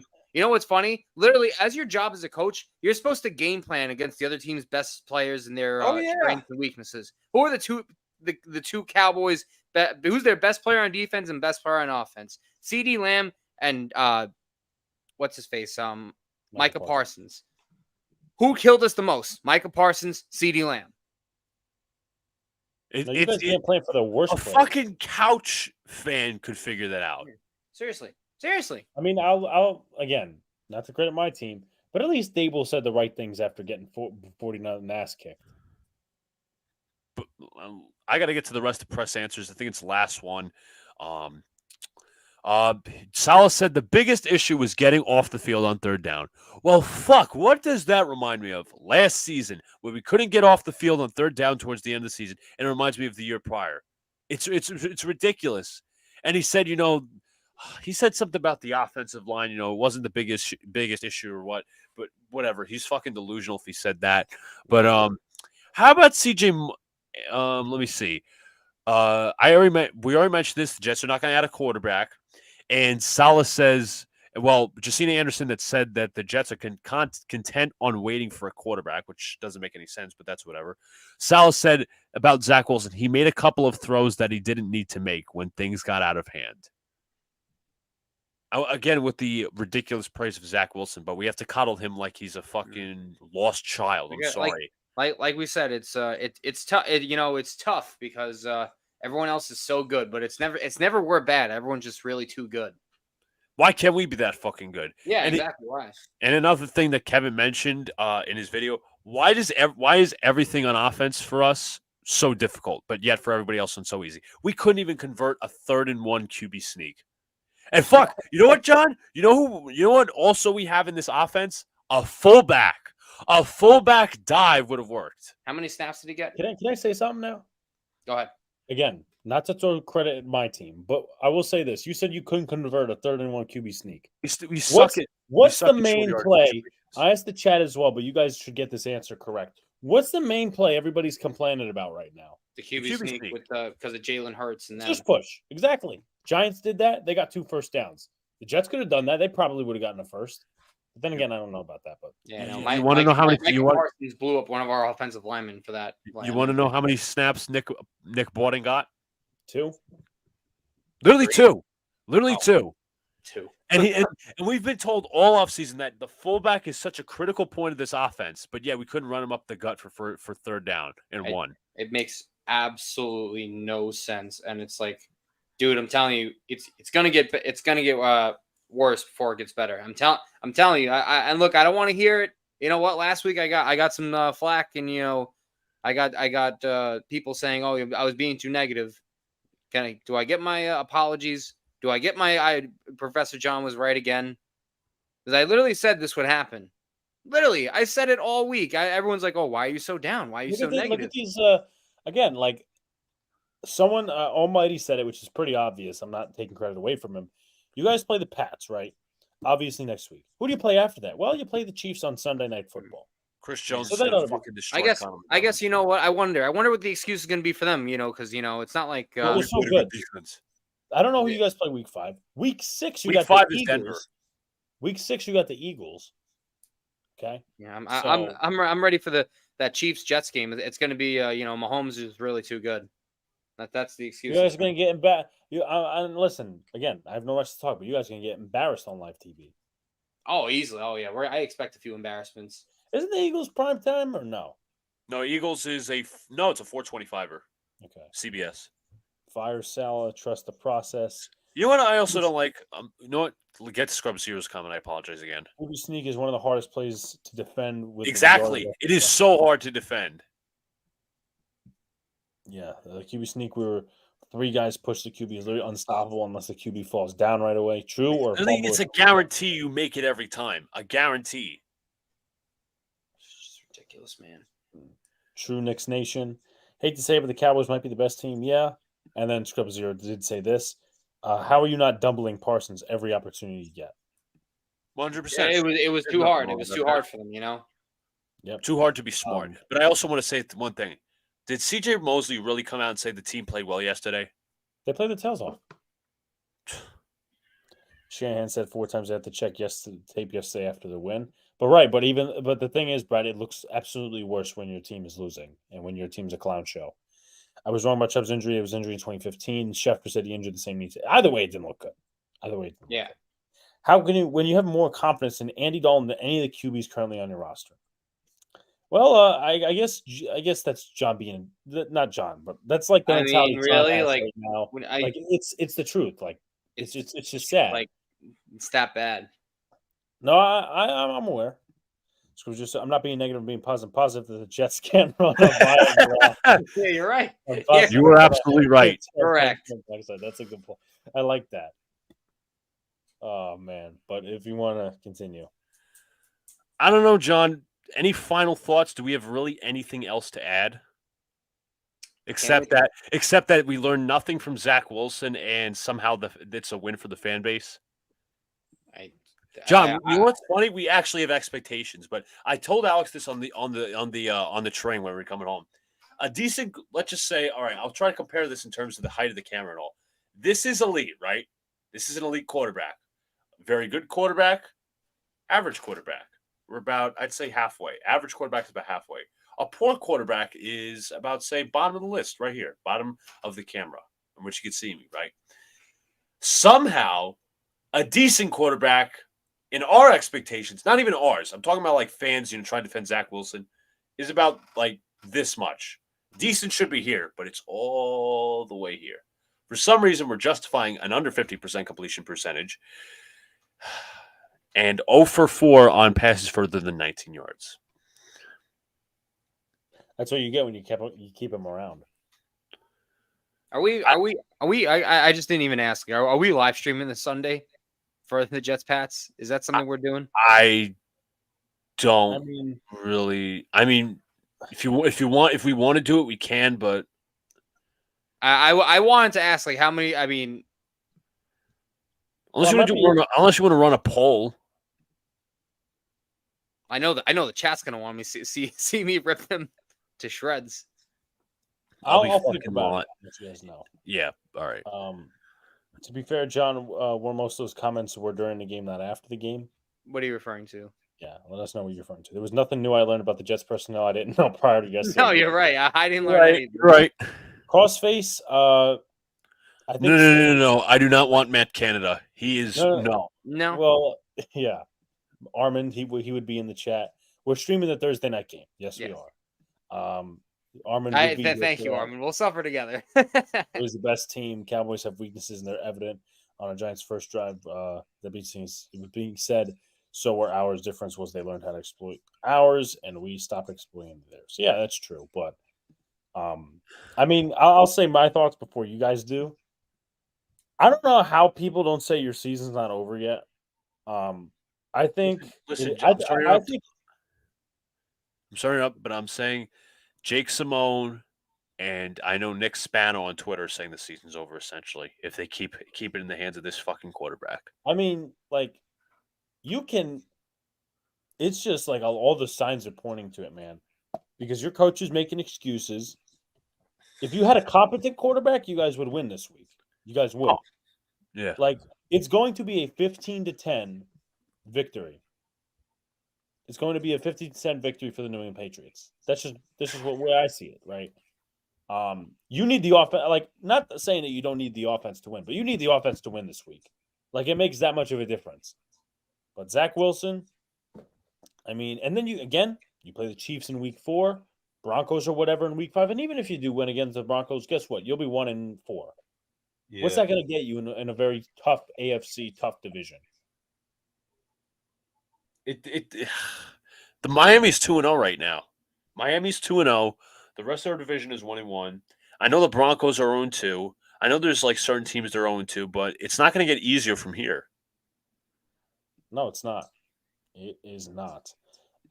Get a couple more comments. Would you trade for Justin Fields? Justin Fields hasn't looked good. So, I mean, if I was a Jeff fan, I would not trade for Justin Fields. Oh, no, I would not. He's looked like garbage. And not to say my quarterbacks looked anything better, but let's see what else we got. Matt Canada's garbage. No, I have a Steelers fan who's a best friend of mine. He knows Matt Canada's good. It's like, again, they're an old school team. They're like defense first. And hell yeah, I would stream with you so we could suffer and curse together. Stream the game. I want to laugh at Feebles crying. The comments about being negative. Pats are going to abuse Zach Wilson. Oh, fuck you. They're going to abuse him. They're going to put him in a blender. 4 wins. And then I thought the Jets were going to miss the playoffs with Aaron Rodgers. So without him and sticking with Zach Wilson, I see the Jets losing 10-plus games again. Would you trade for Jacoby Brissett or Taylor Heineke? Yes. That's the point they've gotten to. I would scrub zero. I would trade for either of them. Now, I don't know if Brissett in Washington, right? And he's overseeing Howell, or Howell's at least the starter. Yeah. I mean, whoever's available between both of them, I'll gladly trade for. Because Heineke, like, I know it's we're setting the bar low here, folks. If Brissett's available, I'm trading for him. If Heineke's available, Heineke led a team to a playoff appearance.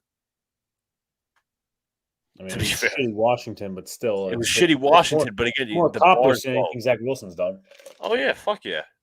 But we got fans out here saying, it's a positive, it's, it wasn't Zach's fault. Again, it wasn't Zach's fault, but you're already going into the game behind the 8 ball. And that's going to happen for the rest of the season. You're going to go into each game behind, even against like the Texans defense and whoever. Every game that Zach Wilson starts, every game that he starts, you're going to be behind the 8 ball instantly on offense because they're going to stack the box. He can't do anything consistently. We know this. In some way, Hackett's going to fuck it up. I mean, Breece Hall and only 4 rushes. The run pass does not do anything for me. That's Gase. That's pure conservatism. Scared to lose. If you are that scared, and if you're playing scared, if you're coaching scared, you should not have that quarterback on the field. That's the end of the day, and that goes on roster management, which falls on Joe Douglas. Yeah. Knicks Nation says that the Jets should take a run at Kirk Cousins. I would. I'm not gonna lie to you, but it would be a rental, but I don't see why not, because I talked about at the beginning of the show and even during the middle of the show, if Kirk Cousins is under center, the defensive game plan already changes because he can actually throw the ball. Is he a great quarterback? No, he's a very good quarterback and a game manager at that. I mean, he's probably got a tad better offensive line, maybe, but I mean, I'm not going to compare Justin Jefferson to Garrett Wilson, but he could still make do. I mean, he could still give you 25 to 30 touchdowns. Oh, yeah, definitely. But, I don't think Armin has a point. He doesn't think the Vikings are trading Cousins. I don't think so either. But, again, everybody's trying to mask the Zach failures. I'm going to say it again for the last time. Anytime you have Zach Wilson as quarterback, you are going to start the game. You are going behind the 8 ball, no question. Right, and it's likely that at the end of the game, when you're down to the wire, you're going to shoot that 8 ball, the pool 8 ball, into the gutter, and you're going to lose. You're going to shoot it to the wrong gutter. You're just going to shoot it at the wrong time. So, be prepared for Zach Wilson to throw 3 interceptions like he did next week. And not get benched. No. If he doesn't get benched and he plays like shit the first half, I'm gonna flip shit. Will you have the fire salad train out? The only team I see trading it back is the Texans because they have Mills and Keenum. Keenum I'd be all right with. Davis Mills I would be all right with. Not my top options. Would you tank for Caleb Williams at this point? He was seen as NFL ready. I kind of like Armin's comment and leads into something. The Jets would probably win some meaningless games. That's the problem, though, because they don't know how to tank. You go back to 2020. Literally, the worst Jets team I ever saw. 0-13 to start the season. Had to lose 3 more games just to get the first overall pick. We couldn't even do that because we had to beat the fucking Rams and Browns. You had to make a statement. That game that pissed me off. And remember what Kai Becton said after the game. Yeah, Mekhi Becton essentially poo-pooed the fans. Just they acted like they had some pride that day, but yet they hadn't played with pride for the first 13 fucking games of the season. So again, it didn't make a difference. It did not make a difference. When you start 0-13, pride. When you start 0-13, you don't have pride at all. What changed from winning one game? Fucking joke. I don't think you could make a push for Kirk Cousins or Stafford until week 7 or 8, provided those teams are dead in the water. Yeah, I mean the Rams are 1-1. Kirk Cousins' team is 0-2. And to be fair, why would I wait till the deadline to make a move? Let's look at the Jets' schedule, everybody. I know Luca wants to do that. Patriots, God! You could do whatever, right? Hold on, let me just do this real quick. Okay, so week 7, week 8, right? Week 7's your bye. So your 4 next opponents is New England, Kansas City, Denver, and Philadelphia. 2 out of 4, those are arguably losses. 2 out of 4. Yeah. So that's what that is. That's what that is. I doubt. Let's see. I doubt this team like Heineke and Brissett would trade them. I'm just gonna try to catch up on the comments. I think the Jets would make a playoff run for a spot with either of those quarterbacks. Hey Alexa, over under 6 sacks of Jones by the Niners D line. I'll say under. I'll probably give him 4. But Luca, before we push it to Mr. John, any final thoughts? Zach Wilson sucks. Robert Saleh justifies losing and compliments the other team and makes excuses why he can't adjust. Better fucking win next week. Let me tell you right now. I'll be rip shit if we're not winning next week. I know my team won't win, but that's all separate entity. John, any hopeful thoughts for the Patriots game? Here. Yeah. There we go. I was waiting for the sign to get pulled out. Stafford has $31 million guaranteed next year, and the Jets are not going to have Rodgers and Stafford on the roster together. Stafford will not be a Jet. That's a great look, people. But I know John's hyped for the game on Sunday. There is a couple of comments that saying we should stream it, so I'll decide. The playoff run comment was in reference to Brissett and Heineke. Yeah, I mean, I don't know if Brissett's been in the playoffs. I know Heineke has, but anyone better than Zach Wilson. So let's see. John was referring to the comments. He was talking about the comments before about the negativity. But anyway, John, any other weenie thoughts? I mean, it's going to be a blowout. Oh, wait. Sorry, we got to end this segment with this. We got to create a wheel of fucking quarterbacks. We'll do that. How about next week? We'll do it for next week. All right. Next week. Jets front office has nothing but weenies. He's got a point. Zero. I think John would agree. But I'll end the segment off on this.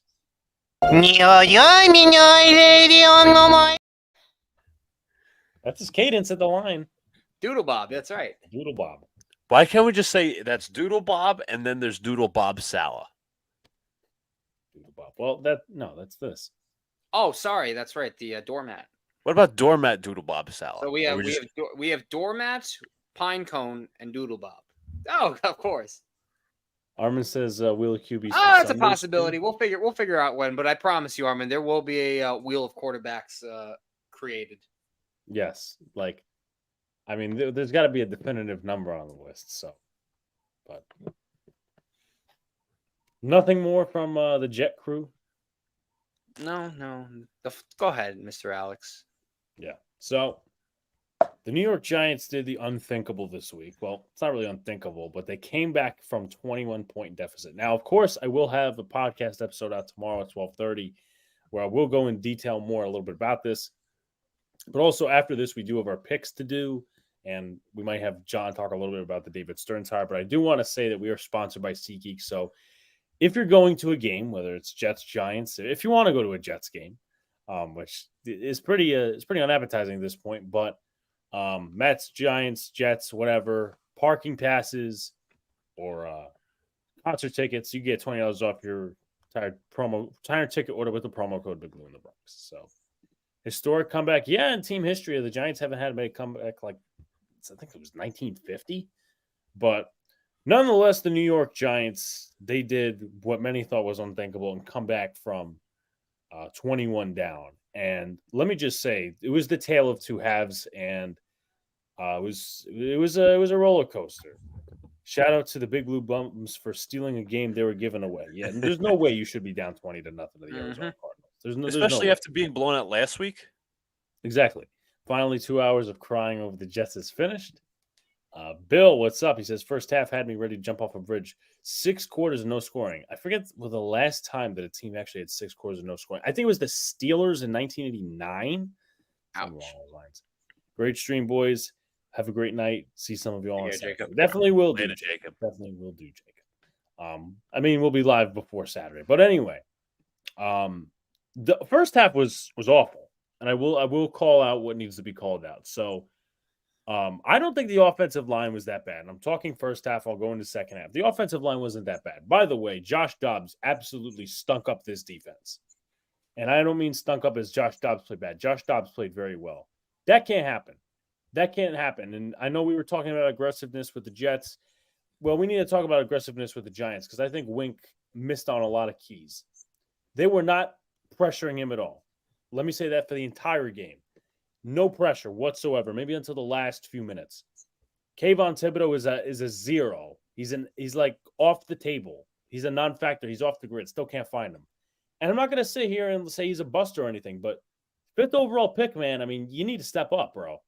I mean, seriously, you come in, you wear these funky outfits and all this other stuff, but he had one quarterback hit. O'Shane Ximines had more quarterback hits. And we want to say, like, again, I'm not going down on the guy who says he's a buster or anything, but like, dude. And I have to, besides not sending pressure a lot, which it was proven when Josh Dobbs was being pressured, there was a few receptions downfield. I get that. But there was plays where the Giants were sending pressure, and there was one, it was like maybe 7-8 man blitz. Josh Dobbs had to throw it away on a screen pass. But my question is this, right? Why are Raheem Nunez-Roches? First of all, Leonard Williams didn't even start the game, so that's that. He didn't start, and he was an X, 0, none. It's like he wasn't on the field. And of course, I know I'm giving you guys in-depth analysis as I will do on the podcast, and I'll take your comments as well.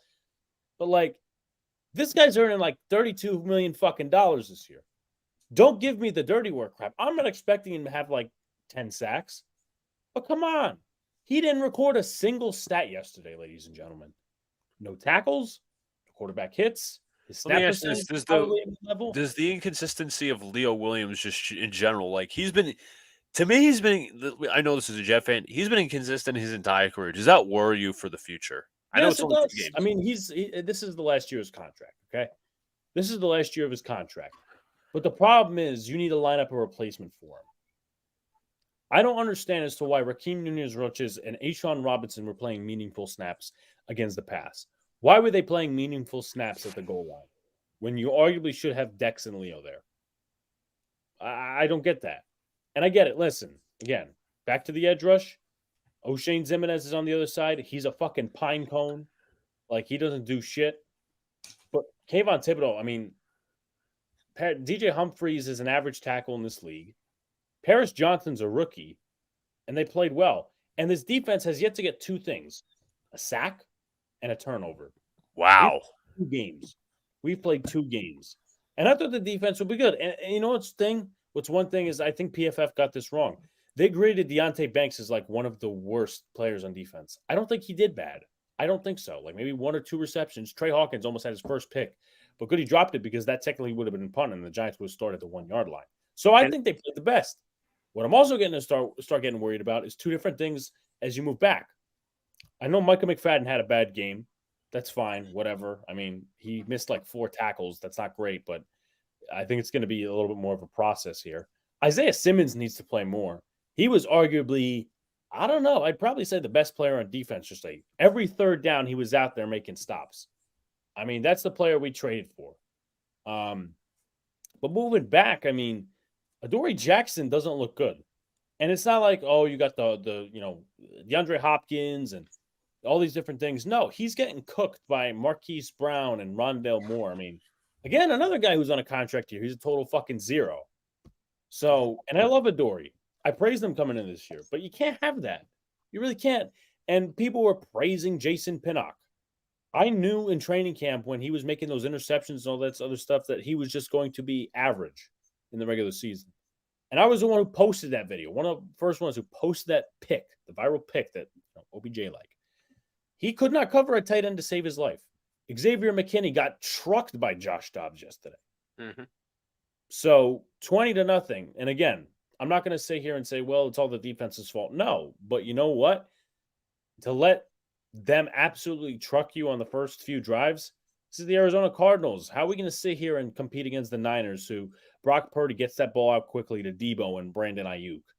I mean, Christian McCaffrey is going to be a factor. So if you don't stop the run, the game's over. It's going to say, I'm going to say that right now.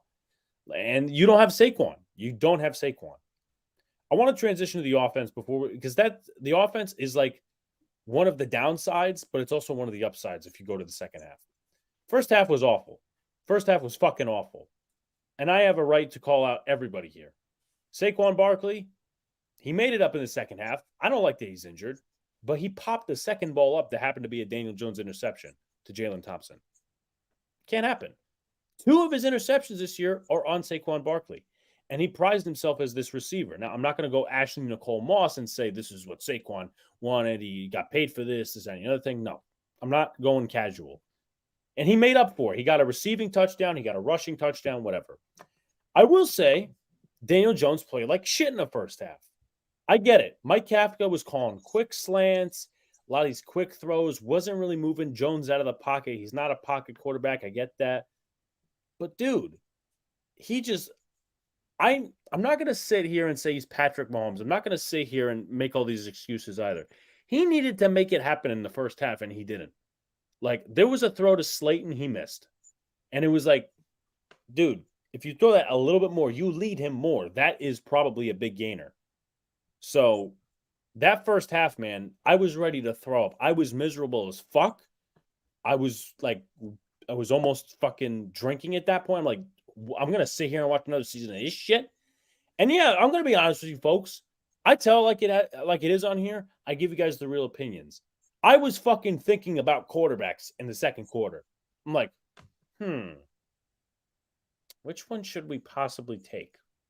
I'm sorry. And listen, I'll defend Daniel Jones when it comes to. And I said, in week 1, there was not enough plays to sit there and evaluate him as good or bad because the offensive line sucked. The offensive line gave him enough time. And I really have to give credit to Josh Azudu, who, yeah, he allowed a sack. But, man, he stuck through, man. Marcus McKeithen, I mean, he allowed a sack, but, dude, this guy's coming off an ACL injury. He blocked well. I mean, you can't expect much. And he was thrown into the starting lineup 2 hours before the game. Glowinski, he came in after the Bredesen injury, so, he did his fair share of fuck-ups. Neal did okay, and JMS was pretty much stonewalling. So that's what you want to see. Now you move to the second half. I personally do think that Brian Dable was taking over those play calls. I do. Like, people are talking about diversion tactics, and, Daniel Jones was saying, yeah, I get my plays from Kafka. And Dable's like, no, Kafka was calling plays all the time. Whatever that adjustment was needed to be made in the fucking first and second quarter. And I know I get it. Like, they won, and I'm sitting here complaining. But this is the Arizona Cardinals, people. We got to pick it up. What I saw in that second half is what I saw against Green Bay, is what I saw against Minnesota. Play action, getting Jones out of the pocket, having him run. Play action pass to Darren Waller across the field. Darius Slayton running for Yak. Hell, the biggest play of the second half that really changed the tone was that Jalen Hyatt 58-yard reception. That's why you fucking drafted the kid, to throw deep. And he said, I think it was the first throw or the second throw. He said to Daniel, you gotta trust me there. I'm gonna just throw it. Just throw it. And he caught it. So I think Daniel needs to be more aggressive. I think we need to stop playing scared. Open up the fucking play action because you're gonna need it. You are going to need it. Now, I'm not going to say here play revisionist history or Barkley, should have not been in the game at that point when they were running it down.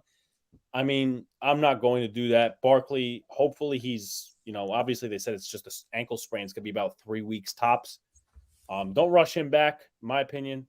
But there's 2 things that come out of this. Number one, I know there's some people coming out here saying that we should get a veteran running back. I mean, if you, and this is not a PR standpoint type of thing, but you didn't sign Matt Breida to sit here and say, let's bring in Kareem Hunt. That's not happening. I'm going to tell you right now. That's not happening. They trust their guys. It seems like a viable option, but again, they're going to trot out Brightwell. They're going to trot out Matt Breida. They're going to trot out these other guys. So there's two things that come out of this. Once again, trust your running backs, but you absolutely need Daniel Jones, whether we lose or win the next 3 weeks, he needs to prove that he's that $40 million quarterback. That I've said this, even though I've been like, I have a Daniel Jones shirt. I like the kid. You know, he goes out there, he gives it his all heart and grit, right? But he needs to come out in these next 3 weeks and really show me something. And it's kind of sad that we're really saying this, but he needs to show me something to where he could beat good defenses or at least play competitive. If you lose and if you know what, fine. If you lose 13-20 in some ways, I will be like, okay, you didn't get your ass beat by the 49ers. But I mean, we'll be doing a preview at some point. You got to make those. You got to start beating good defenses. Yep. Because you're nothing more than a fucking pine cone at that point. And Saquon, his own contract situation is his own contract situation. But as far as Daniel Jones goes, he got paid. So he needs to sit here, and he's got weapons. Hodgins, Barkley. I mean, obviously he's off the field now. Slayton, Waller, all those different guys. They came in the clutch in that second half. Why can't we play 4 quarters is my question. Special teams, I don't think did bad. You say Eric Gray had a nice punt return. So, I mean, I have a shit ton of comments to get to. I didn't ignore you guys, but I just wanted to go over my game analysis. I'll get more into it on the podcast, obviously, tomorrow. The offense, can we play a full 4 quarters and make it competitive this week? Defense, Wink, you got to be more aggressive. Edge rushers, show the fuck up. Safeties, learn how to cover tight ends. And Adoree Jackson, get ready to possibly get your shit stomped or play ball this week because you're facing Brandon Ayuk or Deebo Samuel. Those are guys not to fuck with. Not to mention you have George Kittle, who is probably the second, third best tight end in the game this week. So I'd be scared for your linebacker. And you know what? The O-line better take a big test as well because we could sit here and fucking compliment them. Oh, they did this, that, and the other thing. It's fine and well. The 49ers have got a good front. Nick Bosa on one side, so I expect Mike Kafka and Brian Dable to put some adjustments in there for chipping purposes. Matt Breida probably is going to be a big part of that. Daniel Bellinger. I'd like to see him a little bit more involved. But this week against the 49ers, it's going to be a big test. And some people will jump off the train. Some people will jump on the train. Whatever the case may be, that's when you get out of a fan base. But it's time to start cooking better defenses. I'll say that. And I think I talked enough, and I have a shit ton of comments to get to. I'm scared because we're playing Kittle and McCaffrey. Now you good, bro. Keep cooking. I think it's time to admit this team is mid as heck. I'm not saying no playoffs or anything. Like I learned that from the first game. I'm taking it week by week. If you ask me today, Scrub Zero, or anyone else in the comments, do I think the Giants make the playoffs? I'm going to say no. Like all those people beginning of the season, I said, 8 and 9. Like we could sit here and win maybe 8 games, but that's not really going to get us in the playoffs. And honestly, do I think that's better? Yes and no, because and I'm not saying the season's over. You got a whole fucking 15 games to play. But if you go in the playoffs at 8 and 9 and get your ass bounced with a better team, what are you learning? You're not learning anything. You learn that, okay, we still need to close this talent gap, which was the opposite of what we were told this offseason. And I'm not going to sit here and go out all these people saying, fuck Dable, fire Shane. I'm not doing that because there's a lot of things that are on the players. Like I credit Big Pass Sports Talk, right? He said the first half and really the first game, this team looked like a bunch of Eeyores. They did. They looked like a bunch of Eeyores. And he made a good point in the first half of the Cardinals game. He's like, dude, this team's confidence is fucking shot. Like they are playing like one bad mistake and they're down. one bad mistake. And you know mentally as a player, as a former athlete, is what we could all relate here. That's not a good mentality and mindset to be in. Right. So you know what? Take your fucking wins this week and then move forward. From what we've seen in the 2 games, I don't see this team making the playoffs, but I don't know what this team is after 2 That's weeks. a fair point. Problem is, we don't know. It's like all I could say is, are they better than last year's team? No. I'm going to say no. And again, I'm just being realistic. I'm giving my honest opinion. I'm not saying the season is over. Not if we're only going to play in 25% of all the quarters, we ain't going. Exactly. And again, what are you learning? There is a fantasy question for Mr. John. I'll get to it now. Should I trade Wilson for Pickens? I would.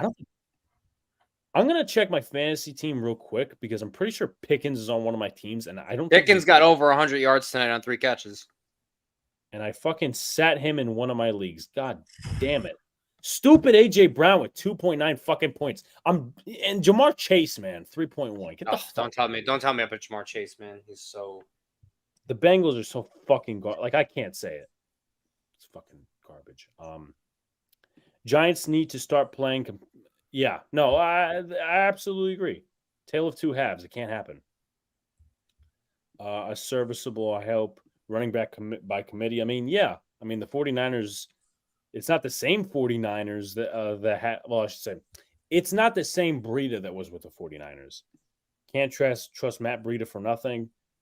I mean, you need a speedster back there. The problem is Eric Gray doesn't have straight line speed, but my thing is what the Giants need to do this week, if their defense plays up to par, is they need to go out there and play like they did the Vikings game. Short yardage situations for the run. Pass, open up play action. Should have kept Corbin. Don't waste the pick on a running back. I mean, Corbin's on the practice squad of the Panthers, to my knowledge, but yeah, we need to get the run game going. If we have to rely on Jones' arm, we're done. You got to move him out of the pocket too. I think that's going to be big. We need to trade for a slot or look for one in the scrap, or maybe trade for an edge. I don't know, man. Darnay Holmes shouldn't be on an effing roster. We have no other slot cornerbacks. Very true. Very true. We need to bench. I don't think we'll bench Adoree. I think they need to start. They need to find someone. Like they need to find someone to put in the slot. He's not a slot anymore. He's outside. Oh, they just strictly put him on the outside. Yeah, he's better that way. But no, he's not going to be in the. He's not going to be in the slot. It's fun making fun of you yesterday, Alexa midgets. Dable for the win. They do. I don't know what Dable did, but I was thinking about maybe we should be drafting next year's too. I always thought Kafka was suspect as a play caller. The quick shit's not going to work against San Francisco. I'll say that right now. That quick shit, that slant crap, it's not going to work. So you basically you told me I'm sorry, but you told me yesterday that essentially Dable made play action. It was a lot more complex. Yeah, we play action, vertical passing game. It was there yesterday when Dable called plays.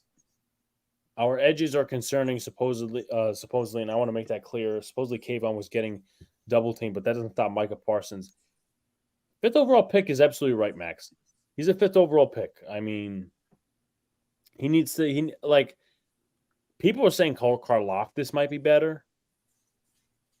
It's very much possible at this point. Like again, I'm not going to sit here and say this, and that, but you know what? Is it because the lack of pass rush just isn't getting there? Is it because Wink wasn't scheming guys open more? I watched the highlights of this game. I didn't get to watch it full, obviously, because the Jets and Giants played yesterday. The beautiful Jets game. No, he's not sending pressure, which is a big issue of mine. And it's not going to – I don't know how it's going to fare against San Francisco. Like, they were doing a lot of zone, and I don't get it. And they were doing man at times, so they did their fair mix. But no, I mean, Kayvon's he's been a big fat fucking zero this season. The rookie cornerbacks are holding up okay. It's not ideal, but they're doing fine. Yeah, I mean, they're the front's not helping them. Giants fans enjoy the win, but question the coaches and players for that being down by a lot. The team is tanking. Yeah, I mean, at some point, listen, I was happy yesterday they got the win and whatnot, but if you're down 20-0 to the 49ers, you're fucked. Game over. Pack it in, folks. Yeah, no, and especially you now know Saquon for the next few games. So you got the Niners. And you have the Seahawks right after that. And, the Seahawks showed they can play a good game. So that's not a guaranteed win, especially if you don't have Saquon, your best offensive piece. It's like, Oh boy, now you're really kind of like sweating a little. So Exactly. McKinney also wasn't playing well, and he doesn't want a contract. Yeah.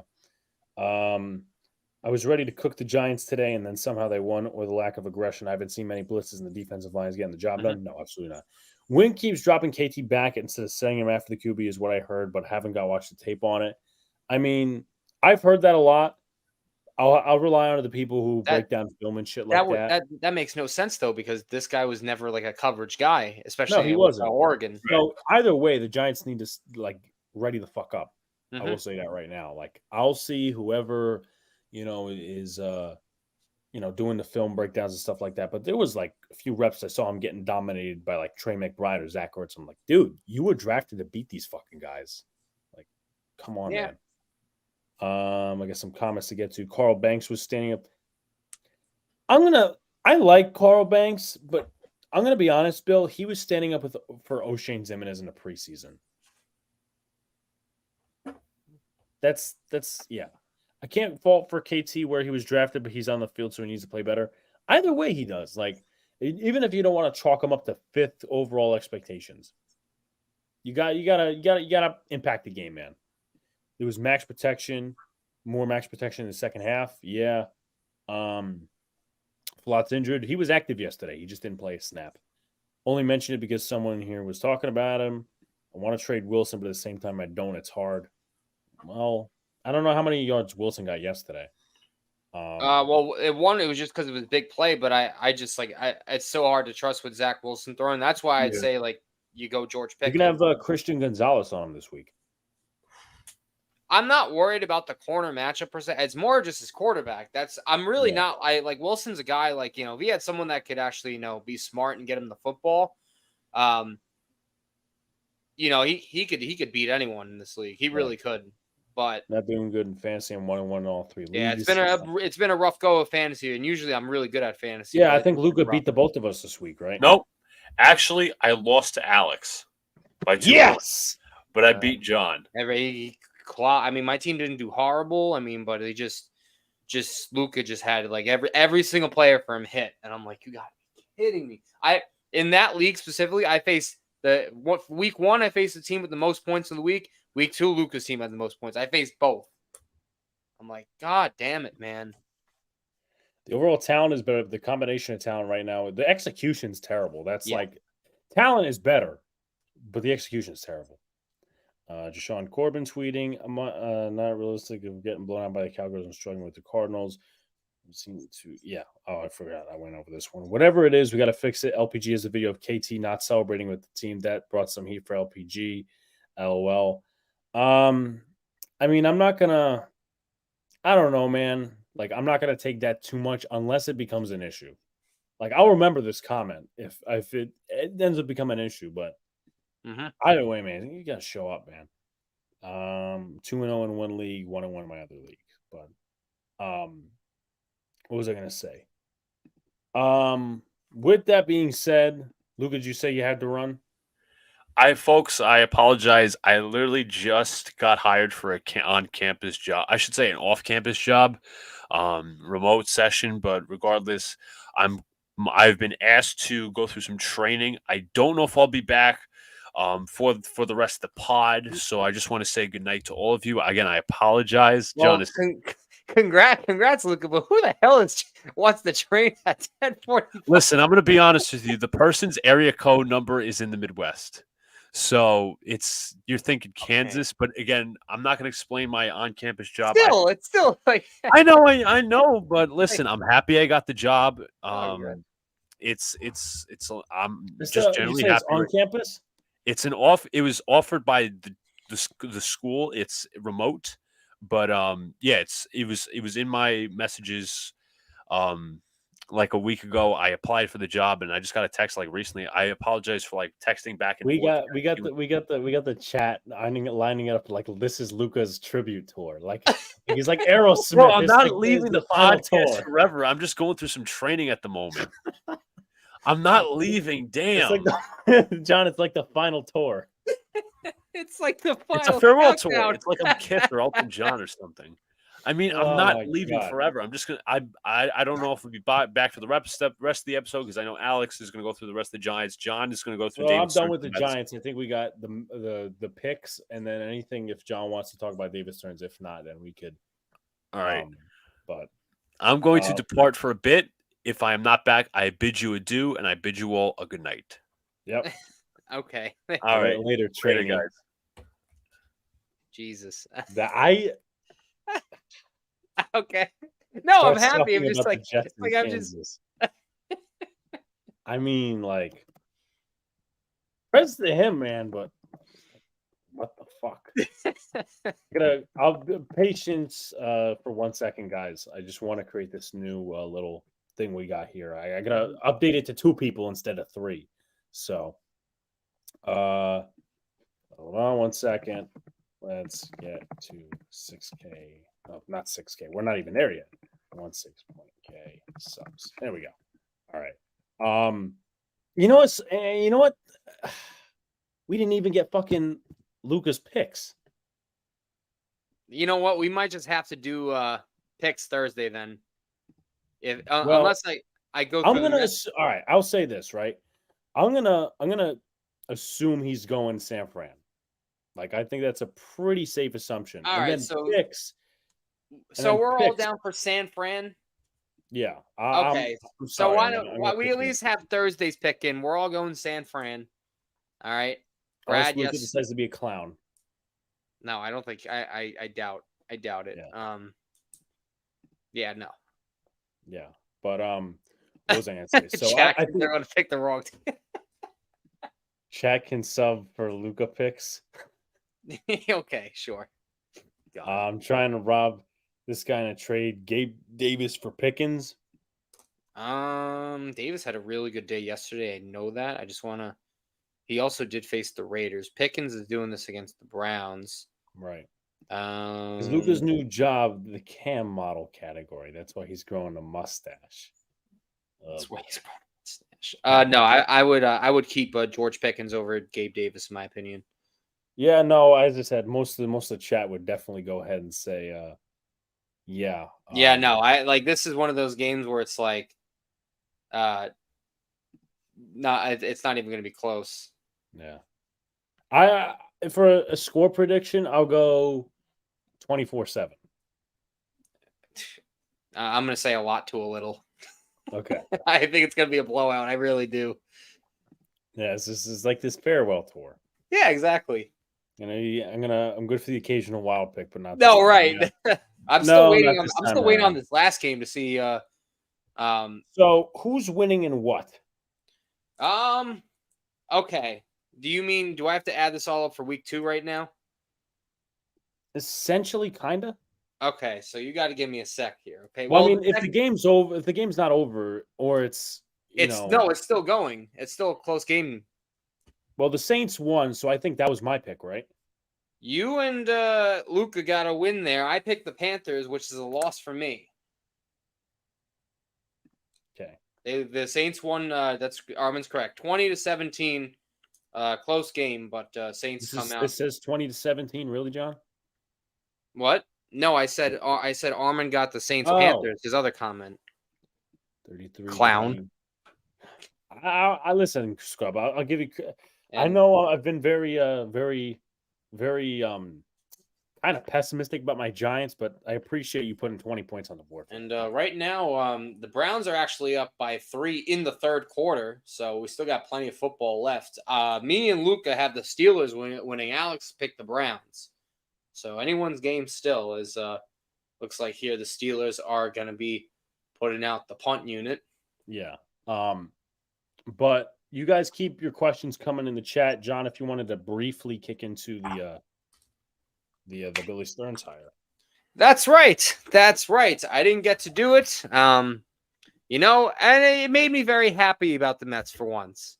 Finally, we have a guy over Billy Epler who should have never been hired for the job in the first place. And I didn't think we'd be talking anything about baseball because I didn't expect the David Stearns hire to happen quickly, but they started clearing house with their pro player development, some of their scouting, some of their other guys out of here. And it was looking like David Stearns was going to be the guy, and the rumor was, and it was true. David Stearns is officially the president of baseball operations. Now, this is just obviously the agreement. It can't be official until the offseason starts, obviously. And he's obviously, he can't make any moves until the season's over. But I want to take David Stearns, he got hired back in like 2015. And, and just to look how good the Brewers were, for anyone that's a real big baseball fan like I am, David Stearns made so many correct moves with this Brewers organization. I got the list here. Everything he done. By the way, other than the COVID year, the Brewers have been a playoff team since 2017. Just an FYI. They have been a perennial playoff team. Now, he didn't get over the hump, I know, but there's a few things you could look at that. One, there's one main thing. One, lack of money. And this ties into number two, lack of correct ownership. Ownership is so cheap there. It was so bad that their top starter, Corbin Burns, who everyone knows him because he's a Cy Young winner, they had to fight for arbitration of like pennies on the dollar. And the case the Brewers made against him because they were so cheap that he was a problem instead of the solution, which is it's asinine. It's mind-boggling of how cheap that ownership was. Now that Stearns has all these tools and money, maybe he could turn this Mets ball club around. But I'll read some of the things that David Stearns. I have the list. Here's like the major transactions that he's done, whether it's a draft, sign, trade, or a waiver claim. Traded Adam Lind for Freddie Peralta. Remember Adam Lind, the guy in the Blue Jays? He was with the Yankees for a He was also a Yankee. That's right. He got a good starter in Freddie Peralta. Traded a bench player in Gerardo Parra for Zach Davies. Zach Davies had a couple of good years in Milwaukee before he faltered off after that. Also, sorry to interrupt. Brad did bring this up earlier. Adam Wainwright has 200 wins. That's correct. That is correct. Here's some more. Remember, I remember this guy for K-Rod. Remember, obviously K-Rod. He was a former Met. Traded him for Manny Pena, and the Brewers somehow got a good season or two out of Manny Pena. Fucking backup in this league. Exactly. Remember this? There's a big trade. Traded Carlos Gomez, Mike Fiers for Brett Phillips, Domingo Santana, Adrian Hauser, who's still on the team. Not that good. But remember the big piece they got in this deal? Want to take a guess? He's not a Brewer right now anymore. And that trade was with who? The Houston Astros. Big piece they got in that trade. Pitcher or position player? Pitcher. He was traded away from them last year because of money and ownership. He's a big time reliever. There's your hint. Hader. That's correct. Josh Hader. Josh Hader's the one they got in that deal. Then he trades reliever Tyler Thornburg, who they made into an elite reliever, for Travis Shaw. You remember Travis Shaw? He had like an all-star season for the Brewers. Yeah, it was a shitty first baseman who had like one good year. Yeah, they turned him over to third base and he became elite. Remember this starter, Yovani Gallardo? Mm-hmm. You know what they traded him for? They got an all-star closer a season out of Corey Knebel. Corey Knebel. Yeah. Then they made this trade, the big Christian Yelich trade. Who they gave up? Lewis Brinson, Isan Diaz, Monte Harrison, and Jordan Yamamoto. Yeah, how are those players working out for Miami? Brinson's garbage. And we all know if Christian Yelich never got hurt, he would still be. He's actually bounced back. Yeah, he's done a good job. What was it, the last 2 years? Yeah, he's bounced back. He then also, remember, he signed Lorenzo Cain that same offseason. I think it was that same day or the day after, which helped them in their playoff run. You know where he got Jesus Aguilar off of? Waivers. I remember, and he had like a 40 home run season. 40 home run season for them. That's right. Then he traded Brett Phillips and Jorge Lopez for Mike Moustakas.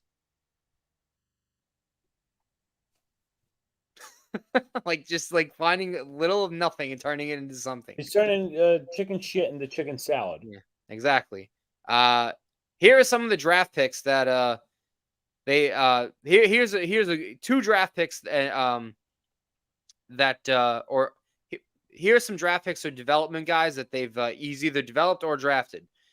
Corbin Burns, Cy Young. Brandon Woodruff, really good starter. How about the reliever Devin Williams? Probably one of baseball's most elite relievers in the game. Been a beast. And he's built up a very nice farm system. He took some rookies that currently play for the Brewers now. Bryce Terang, Garrett Mitchell, Sal Frelick, who's just a top prospect. Been having a very nice year. Then you got some more prospects that are very high on. Jackson Chorio, Jefferson Caro, Jacob Mazeroski, Tyler Black. Most of these guys' first-round picks are international players. But still, either a lot of good praise for them or guys that have quickly gotten to the majors already. So you tell me that David Stearns can't do the job here. I don't know if you mentioned this, and I apologize if you did. He also got a 31 home run season out of Eric Thames. No, you're right. You're 100% correct. He made Omar Narvaez look like a hittable option. Like David Stearns knows how to get players and knows how to attack. And would you go now? I know obviously, Armin says that he thinks that Buck is going to be gone. If he is, would you take Counsell as manager? I think I would. I would do it. He's a good veteran. Some of the guys I've read that I'd be interested in, Craig Counsell's a name comes to mind. Espada, the bench coach from, I believe it's the Astros, if I'm not mistaken. Yeah. Espada. Another guy I would really like, and I've been kind of on the train with this because of just how bad this team has been this year. It really speaks volume. Mike Schilt, of the former Cardinals manager. He's very not analytical. So I mean, it depends what the Mets want to go. I mean, they're going to be analytical, so maybe it's not the best fit, but you could use him as long as he's not a puppet. Right? No, and I don't think he's going to be a puppet. But there's a few. I mean, Craig Counsell wasn't a puppet. He guy knew what he was doing. He did. But yeah, no. You got to figure out the manager. Obviously you need to extend Pete Alonso. There's no ands if or buts or candy nuts, whatever you want to call it. You need to extend Pete Alonso easily. You need to figure out who your future third baseman is, whether it's Beatty, whether it's Vientos, whether Mauricio gets it. Whoever it might be, you need to figure that out. You need to fix up this pitching staff and the bullpen. Do you sign Yamamoto? Do you go after a guy like a Montgomery or a Snell? And who you get for this bullpen, you need to figure it out. You simply need to figure this team out, and we go forward from here. I'll address some of the comments, whether it's baseball or football. Armin thinks that Buck will be gone. He should be gone. Remember, Buck was proud after a sweep in Atlanta. Brad says Stearns will find a way to F the Mets. No, David Stearns is an excellent... What the hell? I've reappeared. I obviously told you that if I'm being trained over text, I'll pop back in. But if I was trained over call, I'll pop back out. But can I add something completely out of context? Well, sure. God. So not only was I applying to, obviously I have the job right here, and I'm obviously asked if for times and shit. But regardless, before I found out I got this job, I applied through Indeed for multiple positions. Right. I get an email from Indeed. We'd like to receive your application for our princess performer role. What? What? So, am I princess now? I mean, if that's what they're saying, Indeed doesn't lie. So why are you back? Well, as of right now, I'm being trained over my. I guess I'll reveal it afterwards, but I'm right now being trained over text. So as long as I'm answering the questions, I guess I'll stay on here for a bit. Okay. But also that means we have room to do our picks, and then he goes back on. Is he hibernating? I'm still here. What is going on? We have gone off the rails, man. But I'll let John finish his Stern stuff, and then we could also do our picks. I was just going to read some of the comments. Armin also says down here. Stearns could try and trade for Burns or Woodruff since they're going to the. I mean, Corbin Burns would be a very nice option. He's a free agent, not this year, but the next year. I mean, could you imagine him at the top of the rotation? I mean, I'm going to ask you guys this question because I saw this. What do you think of Ohtani basically saying the season's over, flying back to Japan? I mean, he's hurt, and the season is over for him. Princess Luca, how and why? And then Brad says Princess Luca in addition to Scrub Zero. So I guess, I don't know, that might have to be the name now. Let's see, seeing Pickens, Sam makes me mad because we could have had him. Yeah, true that. Just a couple of things I'll go over. And also know who knows Scrub. 49ers might be underestimating us. I mean, I hope that's the case, but Stearns will find a way to fuck the Mets. 24-20 Giants win. Wow, that's a pick. But Booyah, I will sell you $20. I swear to God, if the Giants win. Alex, if the Giants even win, $20 now. $20. I'm pessimistic about them too, but the Giants have a knack for making things dramatic. Please, Stearns fire Epler and send him to the sun. Yeah, That's every Mets fan's hope. I probably would have kept them myself. LOL. The tutu's coming in the mail. Oh no. See, now I just started a whole firestorm. See, this is what you get for. Oh my Dude, God. Luca, I don't know what you started, but you always started. I always started. Yeah, we got Luker, we got Princess Luker. And the play and the location for the supposed jobs in Scarsdale. I want to say that's in Westchester, if not Long Island. What the hell even is the position? Yeah, what is the official title of this? It's okay. First of all, the job would technically be in Westchester County. Let me say that a couple of times. Okay, so the email starts out as this: we'd like to receive your application. We'd like to perceive your application for our princess performer role. It says princess for performer. Shake it off, Scarsdale, New York. What the fuck are we doing, man? We're just talking about football, baseball, and it all started with him getting an interview in the middle of the night. I have no words, man. Everybody in the chat is confused and laughing. This is ridiculous, man. I don't think I have to go through any training for the rest of the night, so I guess I'll stay. Oh, you sure? Yeah. It's now Senora Shotgun. Somewhere near Long Island. It would be a 4-hour shift to be a princess. Oh, good God. What the fuck are we doing here? Did you even apply for this princess job? Please tell me you didn't. Did he?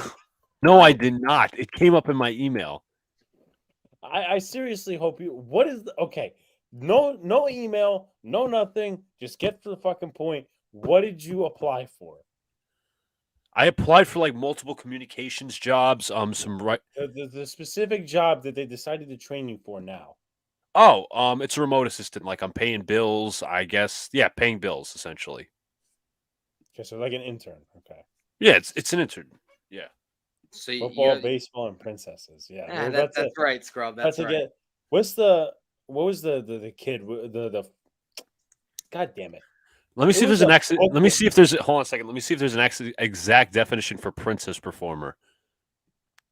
No, they can't be pay me enough to be a princess. Oh, I get it. Oh my God, Princess Luca sounds like a new take on a Disney princess movie. Oh my God, see where you started, Luca. Hold on. Should I read the full? I'm going to read the full job description, not out loud though. All right. So who's getting Luca a tiara? Yeah, and the definition of princess performer is exactly what you think it is. I'm going to read the beginning. How does that even equate to anything, though? What do you just dress up as a princess? I'll read it. So first of all, I need a driver's license. That's required. You already do have one. So in terms of skills, I need to be a great customer service person and have some teaching skills. From $25 an hour up for this pay. part-time job. Weekends is needed. 4-hour shift. Evenings is needed, and a day shift. So the description: we are currently seeking a talented and charismatic individual to join our team as a princess character for our magical party entertainment services. If you have a passion for bringing joy and wonder to children's lives, it's the perfect opportunity for you to shine. See, okay. Number one, why are you getting this email? As if you applied. I didn't apply. I swear on every Lord possible. I don't even know what's going on for this job. I don't want to go through. I don't want to. I do not want to screen share my email. Hold on. All right, chat, and John and Luca answer this as well. Maybe not the princess. Would you rather dress up as a princess for 4 hours for $25 an hour on weekends or watch the New York Jets? Oh my God, this is horrible. I'll take the or. So, Almighty, you gonna go dress up as a princess? Come on. I thought John was the only one with That's the right. skills on his... Armin understands. My Almighty said I would. So can I go through the responsibilities and requirements? Oh my God, we're doing this. I said, do you want me to? Well, I mean, didn't you just go through the requirements? But that's like job details. That's not requirements. What's different?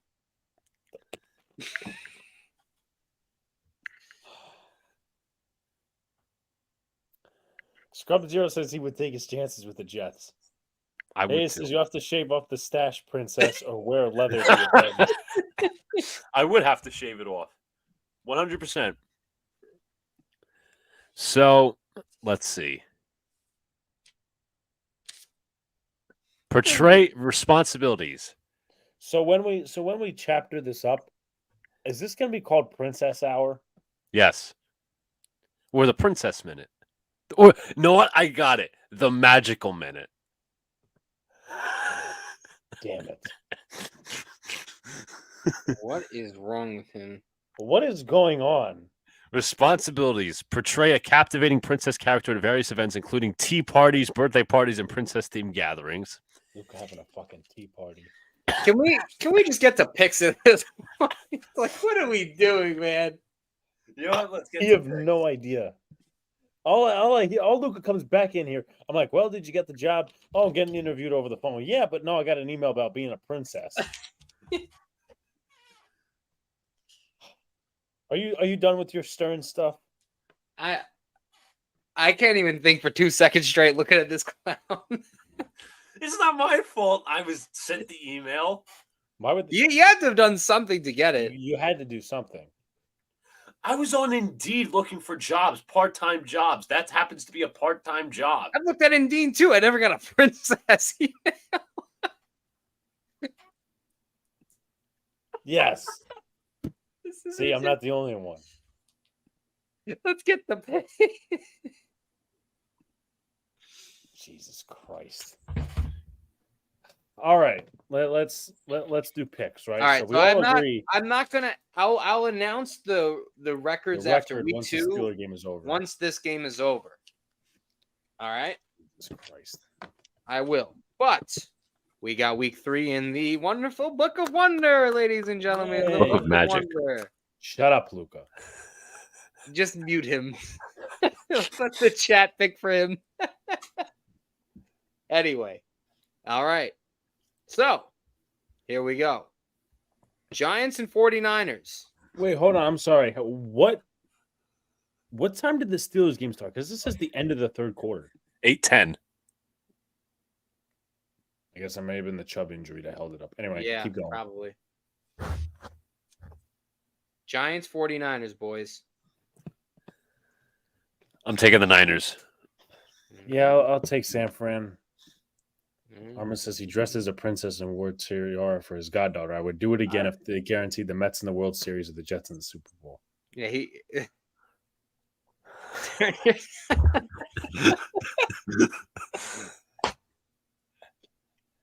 The picks before Luca. Oh my God. Okay. Giants with the upset. Big Princess in the Bronx. The Whiners. Yeah, I got to go Niners here. All right, next game. The Tennessee Titans in the dog pound, who's currently winning 22-19 over the Steelers, and that is a phenomenal catch right there.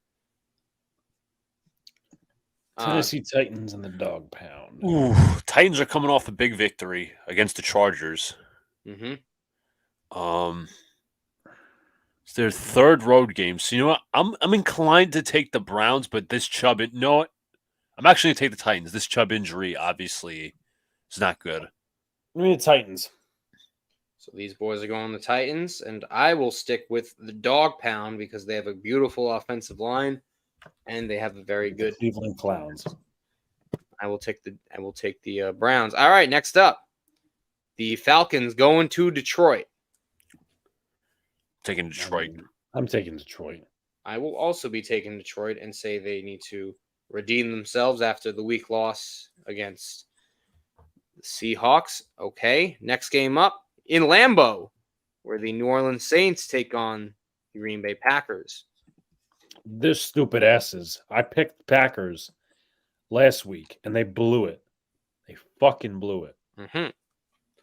I don't know. I think Jordan Love might feel some support for like hometown now that he's winning. Give me the Packers. You know what? Green Bay. I said this about the Raiders last year. If the Packers lose this game, I'm not picking them for the rest of the season. You heard on this show. I am going with the Saints. They have proven something to me on this defense. I actually kind of think it's very good. All right. Next up, our rivals are in the Broncos are against our rivals in Miami. Russell Wilson goes 0-3. Yeah, right. Dolphins. I'm going to say it's a clean sweep and the Dolphins because Tua looked really good. Next up, to a bit of two disappointments. The Chargers and Vikings. Chargers, Vikes, Chargers. Ooh, those are two good offenses at their best. It's going to be a shootout. The Vikings. Chargers also win. Give me the Vikes. Vikings. Yeah, I don't like the trip that the Chargers are going to make. I'm going to Minnesota. I will also say the Vikings, and it'll be a clean sweep. All right. Pats, Jets. I'm going New England. Unfortunately, my pessimistic Jets self, I can't. With what I watched, I mean, I don't have confidence in Zach Wilson. That's it. I hope I'm wrong, but I'll take mockery, or is that fact? I mean, I'm gonna do that most of the time. I'm gonna take New England though. You know what? I honestly do think that somehow they will split with New England this year. That's plausible. Because New England has not looked good on offense. And I'll say this is the game they do. They will somehow shock me for the win. Because I can't see them ever winning in New England. I'll go the huge upset and say the Jets. Okay. All right. Our other rivals, the Bills are heading to Washington. We'll go Buffalo. Mm-hmm. It's funny. It's amazing that Washington's 2-0, but I don't think it's going to last. See, it's either that or Buffalo kind of gets back on the board. I don't think the Commanders are going to last. Give me the Bills. Yeah, I'm going a clean sweep there, and going to say Buffalo takes that. All right, we got a rivalry game, the Texans and the Jags. Give me the Jags. Jags. Jacksonville. I'm also going to say this is a clean sweep. Or I should say Duval. As the Jags are clearly the better team here. I know they lost to the Chiefs. And we have an ESPN ad. That's amazing. Thank you. No, thank you. All right. Sorry about that. Colts Ravens as the next game. Who we got? Give me Baltimore. Go 3-0. I'll tell you one thing. I think this game is going to be surprisingly close. I don't know why, but I feel like this is game gonna be surprising. It could be closer, but I think Baltimore's just a better team, in my opinion. All right, next we got one two up. Monday night games next week too. There is. Panthers Seahawks. Next up. I'm going Seattle on the West Coast. Yeah, give me Seattle. Yeah, I am also going to say Seattle because they surprised me just a little bit in how well they played Detroit. And I picked the Panthers to win tonight. Failed. Their offense kind of stifled a little against a good Saints defense. Maybe they're a worse team than I thought. All right, this might be the most easy game of the week. Bears Chiefs. Anyone see how bad Justin Fields was? I'm going Kansas City. That's easy. I think the Bears have a chance in this game. Yeah, okay. Not to lose by 45. They might have a chance, yeah. The Chiefs, I think, are going to blow them out. Talk about disappointing. Yeah. Cowboys go to Arizona. Give me Dallas. Dallas.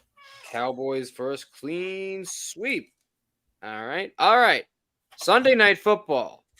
Steel City heads to Vegas to the Raiders. Who we got? Give me Vegas. You're going Vegas, okay. I don't think the Steelers have done well in Vegas or whatever Oakland territory, and I think it doesn't even matter the impact of this game in my opinion. I think the bounce back is coming for Vegas. You know what? Going Steelers. If they screw it, I'm going Vegas too. I don't like their defense, but I'll say Vegas. You're right. It is a tough place to play. All right, 2 Monday night games next week. The Eagles travel to the Bucks for the first one. Eagles. Yes. Alex? Give me Philly.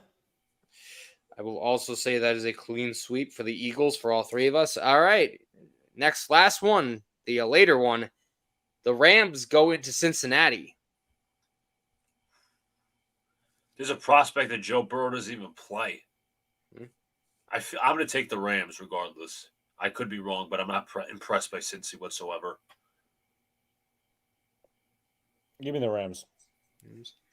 I will stunningly say the Rams too, just because they played the Niners pretty well. I know they didn't win the game, but it was not a blowout. Like they kept it close for a long time. So give me the Rams. Those are our week 3 picks, guys. All right. I will announce at the start of our Thursday night football on the Giants stream. I will announce all the the week 1, week 2 records. All right. Let me tell you, I think tonight might actually hurt me. And Luca seems to be doing the best. And it might be me and Alex might be tied, although, yeah, it does also depend on this game. All right. So thank God I had like a 2-game lead last week over Luca and a 1-game lead over Alex, because now this might be a really, really close score. So we'll see what happens, though. We got plenty of football left for the Book of Wonder. All right. Well, I don't know what that was. I don't know what you did right before him. Doesn't matter. Oh, I'm sorry. It's the Book of Magic. It's no. Don't change We're the back to the name. 2-man show now. Princess. Oh, those are fighting words, buddy. I mean, I never said I applied for the job. You had to Somehow. Something had to happen where you get that. It's under the part-time. When you apply for a job on Indeed, which I did, you have to list, like, do you want a part-time job? Do you want a full-time job, internship, whatever? So you're going to get an email for every part-time job ever? It's not going to be every part-time job, but it's going to be suggested in my I area. wonder how they selected you, Luca. I don't know why they selected me. The Book of Princess. Yes, got to get the glass slippers. Let me ask John this real quick before we head out. Real quick, John, before we head out, would you rule out a DTR trade? I would consider it. Okay. I don't think they would trade DTR. I don't think they are either, but did the Steelers just get the ball back? Is that what happened? They fumbled, but you got to see if he was down or not. I think they were celebrating like he did. I missed the play. Damn it. I'm rooting for Pittsburgh, but Well, I picked Pittsburgh. I think we both did. We did. Alex picked the Browns. As Kenny Pickett's got it back, but it's still early in the fourth quarter. It's a 3-point game, and Garrett almost got him, and Pickett throws it away.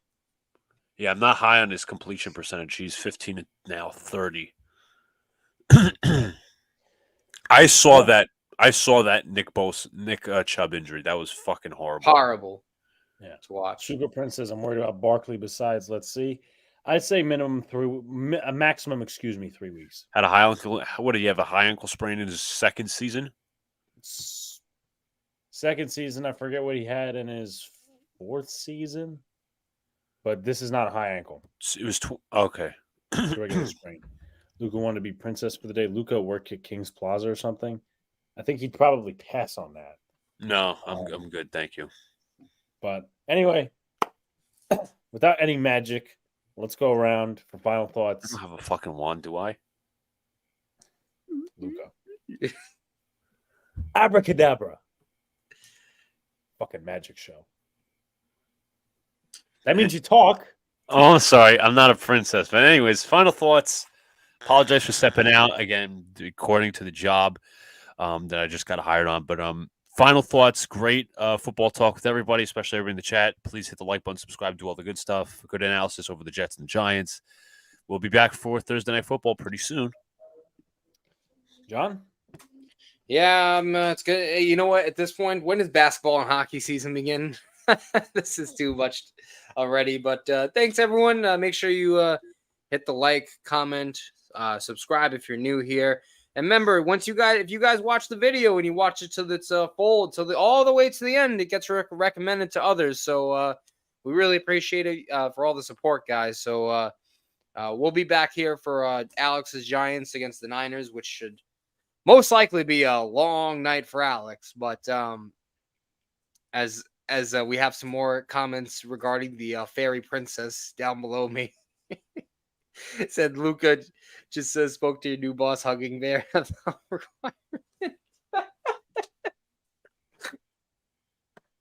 can't with some of these comments. He wants magic fairy dust. I can't. You know, Luca, if you got magic fairy dust, put that on Aaron Rodgers. Maybe you'll have a season. Yeah, I wish. Yeah, we can only hope.